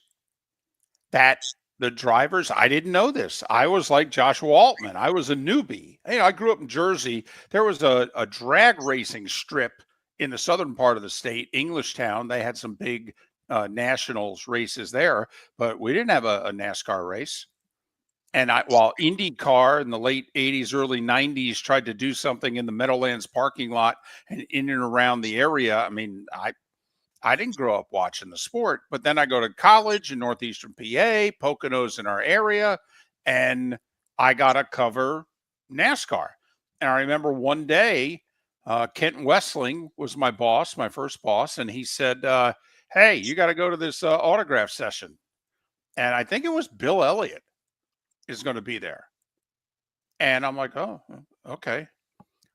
Mark, I got to tell you, I've never seen so many people as at NASCAR 2-hour autograph signings. Like, remember you and I did the show from Napa, what was it, maybe 3 years ago now? Yeah. With Chase Elliott? Right. I've never seen so many people stand in line for so long as NASCAR fans. And Earnhardt, since we get Joshua Altman is the director of the Earnhardt docuseries on Amazon Prime, which drops later today. And we just had him on the show. And I was telling a story about Earnhardt on a Saturday night about 40 minutes maybe from Watkins Glen Raceway. So he like practiced, qualified, and then did a 7 to 9 o'clock autograph signing right outside the front entrance of the track where they had Saturday night racing. I've never seen that many people for an autograph in my life. The only time I've seen people like that, I lived in Nashville for a while. And when they had Fan Fest in Nashville and the country artists would do something like that, the lines were unbelievable. Yes. For that. But so I've never stood in one of those lines, and hopefully we'll never have to with anybody. There is some news in the college football world today. Okay. And I brought this up in a break to you, David, but I wanted to share it on air. Ross Dellinger, who works for Yahoo and does a great job covering college football, tweeted out or posted earlier that college football executives are scheduled for a call today where many of them expect to adopt a straight seeding model for the 2025 playoff that would feature a financial compromise. The compromise, from what I understand, is that the same revenue, $8 million, would go to the 4 champions, even if they are not inside the top 4. But it looks as if the college football playoff model is going to change for this year, in all likelihood, and it's probably going to happen later today. But it's going to stay at 12. That's correct? what I'm seeing. Right. So it's going to stay at 12 for this year. Right. So what they're saying is, like, Arizona State was the Big 12 champion, but they weren't ranked in the top 4 in the final poll.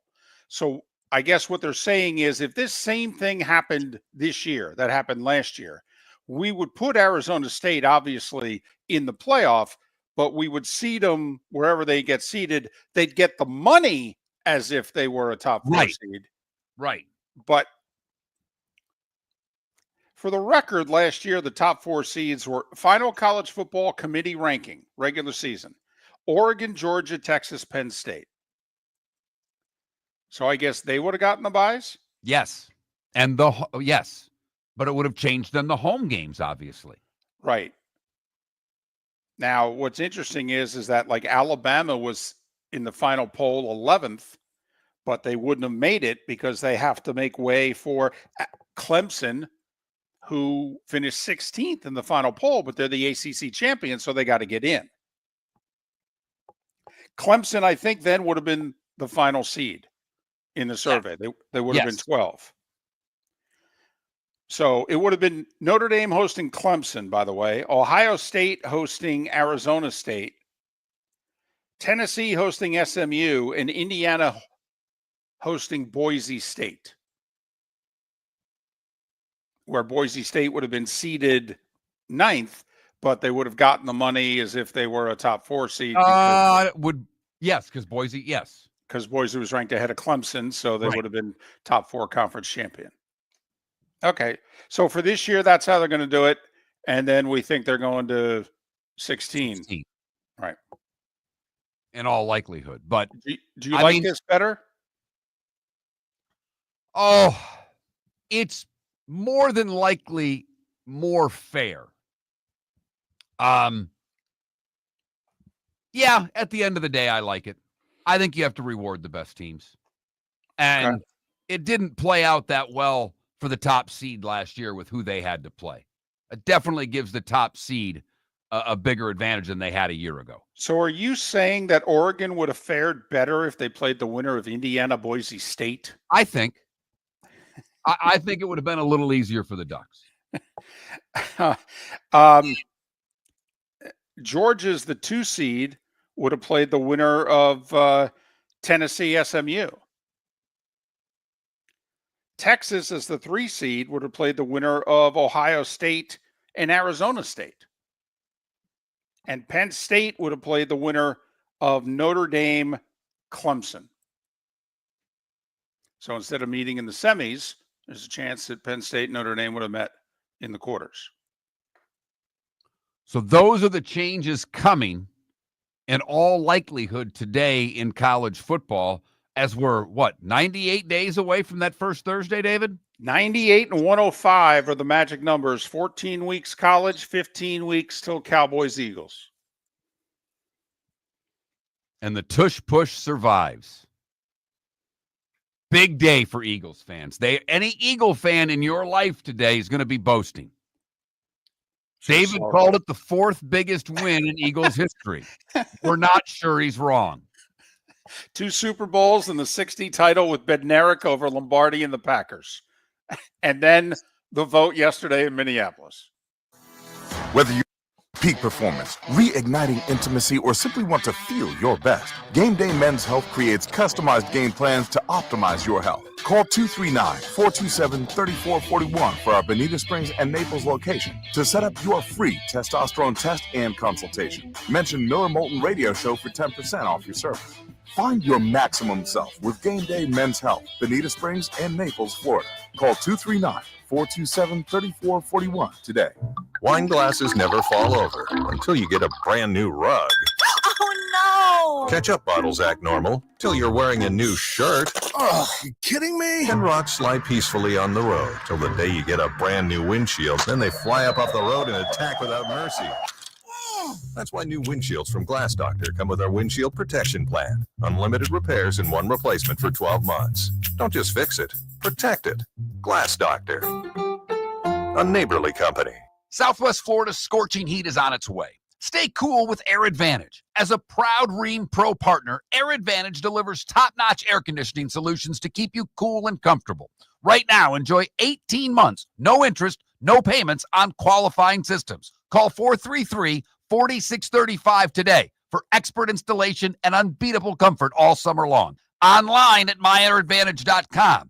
Air Advantage. Call today, 433-4635. Mark Miller for Sleep Treatment Direct. They are helping me with sleep apnea. And by helping me, I mean curing me. No more CPAP machine. No more snoring. No more tossing. No more waking up exhausted. Their expert team got me the right treatment, fast and hassle-free. If you want to feel energized and get rid of your snoring, call Sleep Treatment Direct today. 444-1741. That's 239-444-1741. Sleep Treatment Direct. Sleep safe and This sound. is Miller and Moulton.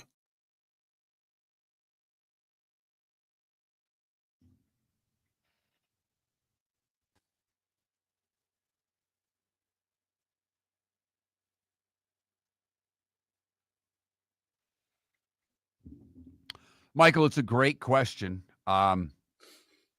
It's a great question. The odds are that would be on my wife. You missed the early part of the show this morning, and I don't blame you. People have lives. But I did speak about yesterday's team gymnastics meeting where they essentially locked us in the room. I was hit by my wife 3 times within an hour for my outward displeasure with the meeting. So I don't know how long I would wait in line for a meet and greet. I don't know if I could do it.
Michael, if my daughter wants to see someone, why do I have to wait in line? Can I just sit in the car and have her stand in line? I got to ask you, Michael, was it worth it? Because I have been told by many a person that there are several barbecue joints that you don't have to wait nearly that long that are equal to Franklin's. But I've never been, so I'm not going to pass judgment. Yes, I know Franklin's is in Austin, but thank you. Yeah. Like I heard that's kind of like going to, what is it, Gino or Pat's for a cheesesteak, and there's 50 places in Philly that are 10 times better, according to people from Philly.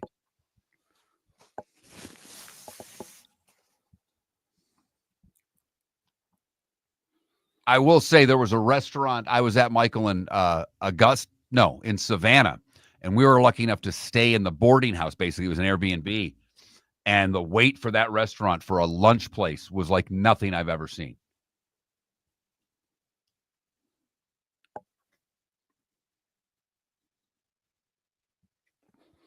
I turned down Mickey Mantle's autograph. That's probably one of the dumber things I've ever done.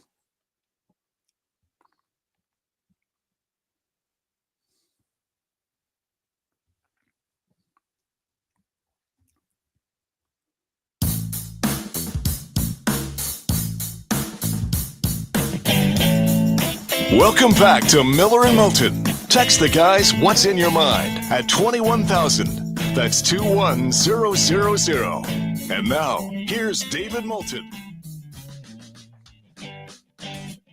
22 minutes till the top of the hour, the home stretch of Miller and Moulton on this Thursday. Pat Kerwin on the show tomorrow. We will not be on the air Monday. A best of Miller and Moulton will be on the air in our place. But we are going to enjoy the full holiday weekend with our family. Then our next day off is, July 4th. Yeah, my wife was like, "You've got Monday off? You're not doing a show?" Like, it's Memorial Day. She's like, "You're not doing a show?" Like, what the hell? Was that passive aggressive because we have so little time off that's her way of being like, "Oh, hey, since this job doesn't pay anything and you're never, you're always damn working, why aren't you working there?" First off, my wife doesn't think I'm always damn working. Well, my wife would prefer I either get this job to be more lucrative or find a new one. We are holding on here. And my wife, who works her tail off, does not consider anything that I do work. And I totally agree with her. It is tough to argue that point. We talk sports for a living. We know how lucky we are. I just meant in terms of we don't have a lot of off days. So the frequency with which we work is more than most people work. Yes? Yeah. I mean, Monday will be, I believe, our second day off this year. Right. I've had to take a day here, an hour there, for some medical stuff, but right. But Monday, best of, which in and of itself is a bit of an oxymoron for Miller. Could be false advertising. It's that time again, nearing the end, but not quite there yet. Here's Mark Miller with Today Was the Day When.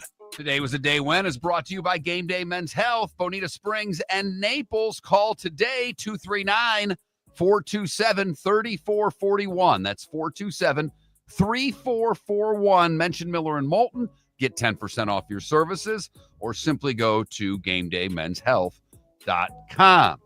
We start in 1803 today. The first public library opens in Connecticut. The first U.S. public library, I should say. Today in 1849, Abraham Lincoln receives a patent for a device to lift a boat over shoals and obstructions. He is the only U.S. president to have a patent. Interesting.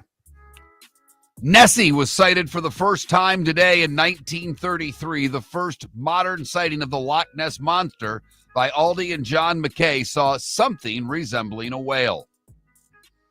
1971, the Rolling Stones' Sticky Fingers album hits #1 in the U.S., one of the great album covers of all time.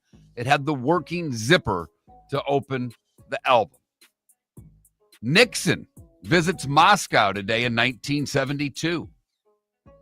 1975 ABA championship, just wanted to get this team in. The Kentucky Colonels beat the Indiana Pacers in 5. Happy birthday to Pac-Man. Pac-Man launched today in 1980. I loved Pac-Man back in the day. Loved it. Had the, you had to have the right pattern. There was a way to beat the game. Was all over it. That was like the last thing that brought me to the mall. Well, that and stealing the cassettes. We had a bowling alley not too far from where I lived. Had a great arcade in the bowling alley. A lot of pinball machines and then the video games. Spent a lot of money in that place. A View to a Kill, the last Bond film with Roger Moore, debuted today in 1985. That's the one with Grace Jones and Christopher Walken in it as well. Today in 86, David Letterman was called an a-hole by Cher on Late Night with David Letterman. She wasn't wrong. No. It was just not something that normally guests pointed out to their hosts. 92, Carson's final appearance as the host of The Tonight Show. Today in 2017, at an Ariana Grande concert in Manchester, a suicide bomber detonates a device killing 22 and injuring 60 others. And in 2022, Justin Thomas beats Will Zalatoris in a 3-hole playoff to win the PGA at Southern Hills. Laurence Olivier, T. Boone Pickens, and Bernard Shaw would have celebrated birthdays today. Tommy John is 82. Morrissey from the Smiths is 66. Naomi Campbell is 55. And Novak Djokovic is 38 years old today. What did I miss, David? Well, it's an unpleasant story. But it was today in 58 that Jerry Lee Lewis arrived in the United Kingdom, and he is going to have a hell of a tour. He's got 27 dates already booked. He's got a whole lot of shaking going on, and Great Balls of Fire have been released, massive hits. There was just one problem. There was a girl that accompanied him on the tour, and a British reporter said, "Hey, who is that?" Who are you? Asked her, who are you? And she said, "I'm Myra, Jerry's wife." And he then asked Jerry Lee, "How old is she?" And Jerry Lee said 15. And that was a lie. She was 13. Never mind the fact that she was Jerry Lee's first cousin once removed. Oh, and technically he was still married. The divorce had not gone through to his first wife. Talk about derailing a career. Yeah. Woo! Hey, here's an idea. Marry a woman, not a girl. You could start there. Okay. We could start there. I mean, Elvis waited till she was of legal age, but he met Priscilla when she was like 14 or 15. Yes, he did. Right. Yep. And didn't Ringo write the song, "You're 16, You're Beautiful, and You're Mine"? Right. And it was a hit. Right. And somehow I don't think it's a hit today. Me either. Once again, I mean, we go out on a limb here on Miller and Moulton sometimes. We could be wrong. Time to see life a little bit differently. Here's Mark Miller with the good, the bad, and the ugly. What you got, Mark? I don't know if this really qualifies as a good, but it's funny to me, and it's a little bit of a follow-up. Irwin, the pet kangaroo, got loose last fall. Obviously captured. This is in Colorado, by the way. But the kangaroo got loose again on Monday. Uh-oh. The first time, he just leapt into a bag similar to his mother's kangaroo pouch. Irwin's too big for that. But Officer Shane Garrison had animal handling experience and followed Irwin down an alley into a backyard, and he was able to corner him, sneak up, and grab the kangaroo. He carried the kangaroo to a police truck's back seat and got the kangaroo back with its owner. The kangaroo's 2 years old now. If it keeps escaping, when it gets to be about 200 pounds, it'll be a little tougher to catch. For the bad, we go to Connecticut in what could have been a horrible story. Police were able to pull over a drunk driver who was going the wrong way on the interstate Tuesday evening. Around 2:20 in the morning, they were able to get Juan Escalante, who had his vehicle stopped on the right shoulder of the road and blew 3 times the legal limit, which may have been the reason he was going the wrong way on the road. Finally, the ugly, we go to Costa Rica, where guards at a Costa Rican prison were able to intercept a drug delivery. A cat with over 230 grams of weed and 67 grams of crack was seen hopping over a fence and delivering drugs to prisoners.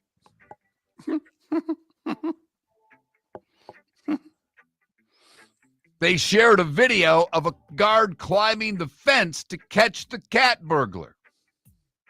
Cat was taken to an animal welfare society. No word on who set the animal up with the drugs to break into the prison. That is the good, the bad, and the ugly today, Thursday, May 22nd, here on Miller and Moulton. There are 9 Major League Baseball games today and tonight, 4 of them this afternoon. Earliest is, a glorified mighty nooner in the Bronx. Yankees hosting the Rangers at 12:30. Phillies go for the 4-game sweep in Colorado at 3 o'clock. You can get plus 250 on the Rockies. Yeah, I wouldn't take it. I know. You don't bet money on bad teams. I know, just saying. But I mean, you can't. How do you play a hunch on the Colorado Rockies? They're 8-41. Well, isn't that the definition of a hunch? No, I mean, they're due. That's the definition of terrible. There's only 2 meetings between teams with winning records, because there's a few 500 teams in baseball, but 2 of the meetings today, one of them marks in Detroit. This is very interesting. This is the beginning of a 4-game series in Detroit between the Guardians and the Tigers. The Tigers have quietly opened up a 5.5-game lead over the Twins and Royals, 6 over the Guardians. Mark, if Detroit takes 3 or 4 from the Guardians, they'll be 8 games up on Cleveland on Memorial Day. And it's a big. Guardians have to split that series. I know it's early, but the Tigers are pitching, and they made the playoffs a year ago, and they've got money that they can spend. So that if they need reinforcements, they can go get them. The other game involving 2 winning teams is tonight, Seattle and Houston. But no Rays, no Marlins today in baseball. All right. You know the drill. NBA, game 2 out west. Oklahoma City, once again, a 7.5-point favorite against the T-Wolves. Mark, 8:30 ESPN. Do you take the points? If you're going to bet this game and bet on the T-Wolves, to me, David, play the money line. Don't take the points. Play them to win. That if I were to bet it, that's how I'd bet it. But Anthony Edwards has got to drive to the hoop more. SGA went to the hoop, into the lane, and got fouled. Anthony Edwards has to get the ball to the hoop more tonight. Mark, SGA shot more free throws than Anthony Edwards took shots in the first game. SGA had 14 free throw attempts. Anthony Edwards, and he got fined for cursing. He's sitting at the podium with the stat sheet, looking at it, and the reporter asked him about his night. And he looks at the stat sheet, he looks at the reporter, and he says, well, for blank's sake, I got to take more than 13 bleep shots. Yeah, I don't think he should get fined for that. That was telling the truth. He has to be more aggressive with the ball. He's got to play downhill tonight. But I think we get a better game. If I were to bet it, I'd bet the money line, David. And the Carolina Hurricanes somehow, some way are the betting favorite tonight against the Florida Panthers. I'll say this. I'm going to bet the over. The over-under's 5.5. I'll take the over. Carolina had some really good opportunities. Bob was outstanding. The desperation factor for Carolina. And Mark, the Florida forwards can get inside the Canes D. They got more shots in the slot, side slot, high slot in game one against Carolina than they had in the last 5 games of the Toronto series. So I think we get a 5-4 game tonight. Well, I'd love to see it. That'd be entertaining as hell. And that means Carolina would play, a faster game. They tried to play a hitting game. I'm just curious, what style do they try to match Florida hit for hit tonight, or do they try to skate through the Panthers? But I mean, obviously they're the betting favorite, David, because of all of their success in the conference final. You mean they've lost 13 consecutive conference final games? 13, and they're favored tonight. Do you think it's kind of like the Rockies? They're due? But you get if you say so. Get the Panthers at basically even money tonight. And that ain't going to happen for another couple weeks. Not when they return back to Sunrise for games 3 and 4. Miss any of the show? Go to all the usual places or millerandmoulton.com to download anything you missed. Have a tremendous Thursday. We'll see you tomorrow at 6 a.m. For over 50 years, the Nolan family has been dedicated to protecting local families. Nolan Family Insurance is a second-generation independent agency that specializes in home, flood, auto, and boat insurance. They take the time needed to explain your coverage options and answer your questions so you can make an informed decision that's right for you. If you're looking for an agency that treats you like family, call 941-639-1122 or go to nolanagency.com. That's 941-639-1122 or nolanagency.com. Honey, you want to come out? I haven't seen you since Glass Doctor installed our custom shower enclosure. No thanks. Well, you can't keep eating breakfast in the shower, and laminating your magazines is getting expensive. You remember we have guests coming over tonight, right? Oh, I'm sure they'd love to see the shower. It's our neighbors, and I highly doubt they want to be hanging out in our bathroom. The shower's so good, you'll never want to leave.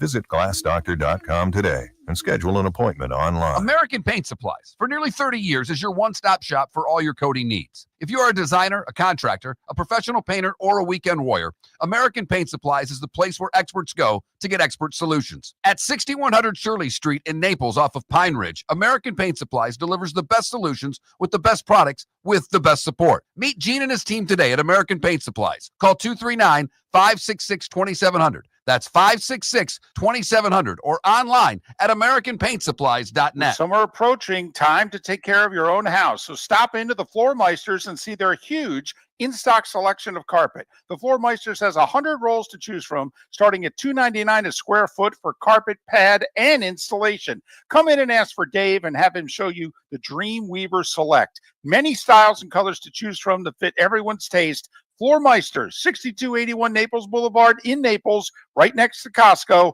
or go to the web, floormeisters.com. We've got a text message for Dr. Dollar. A few of my friends are taking daily Cialis or Viagra.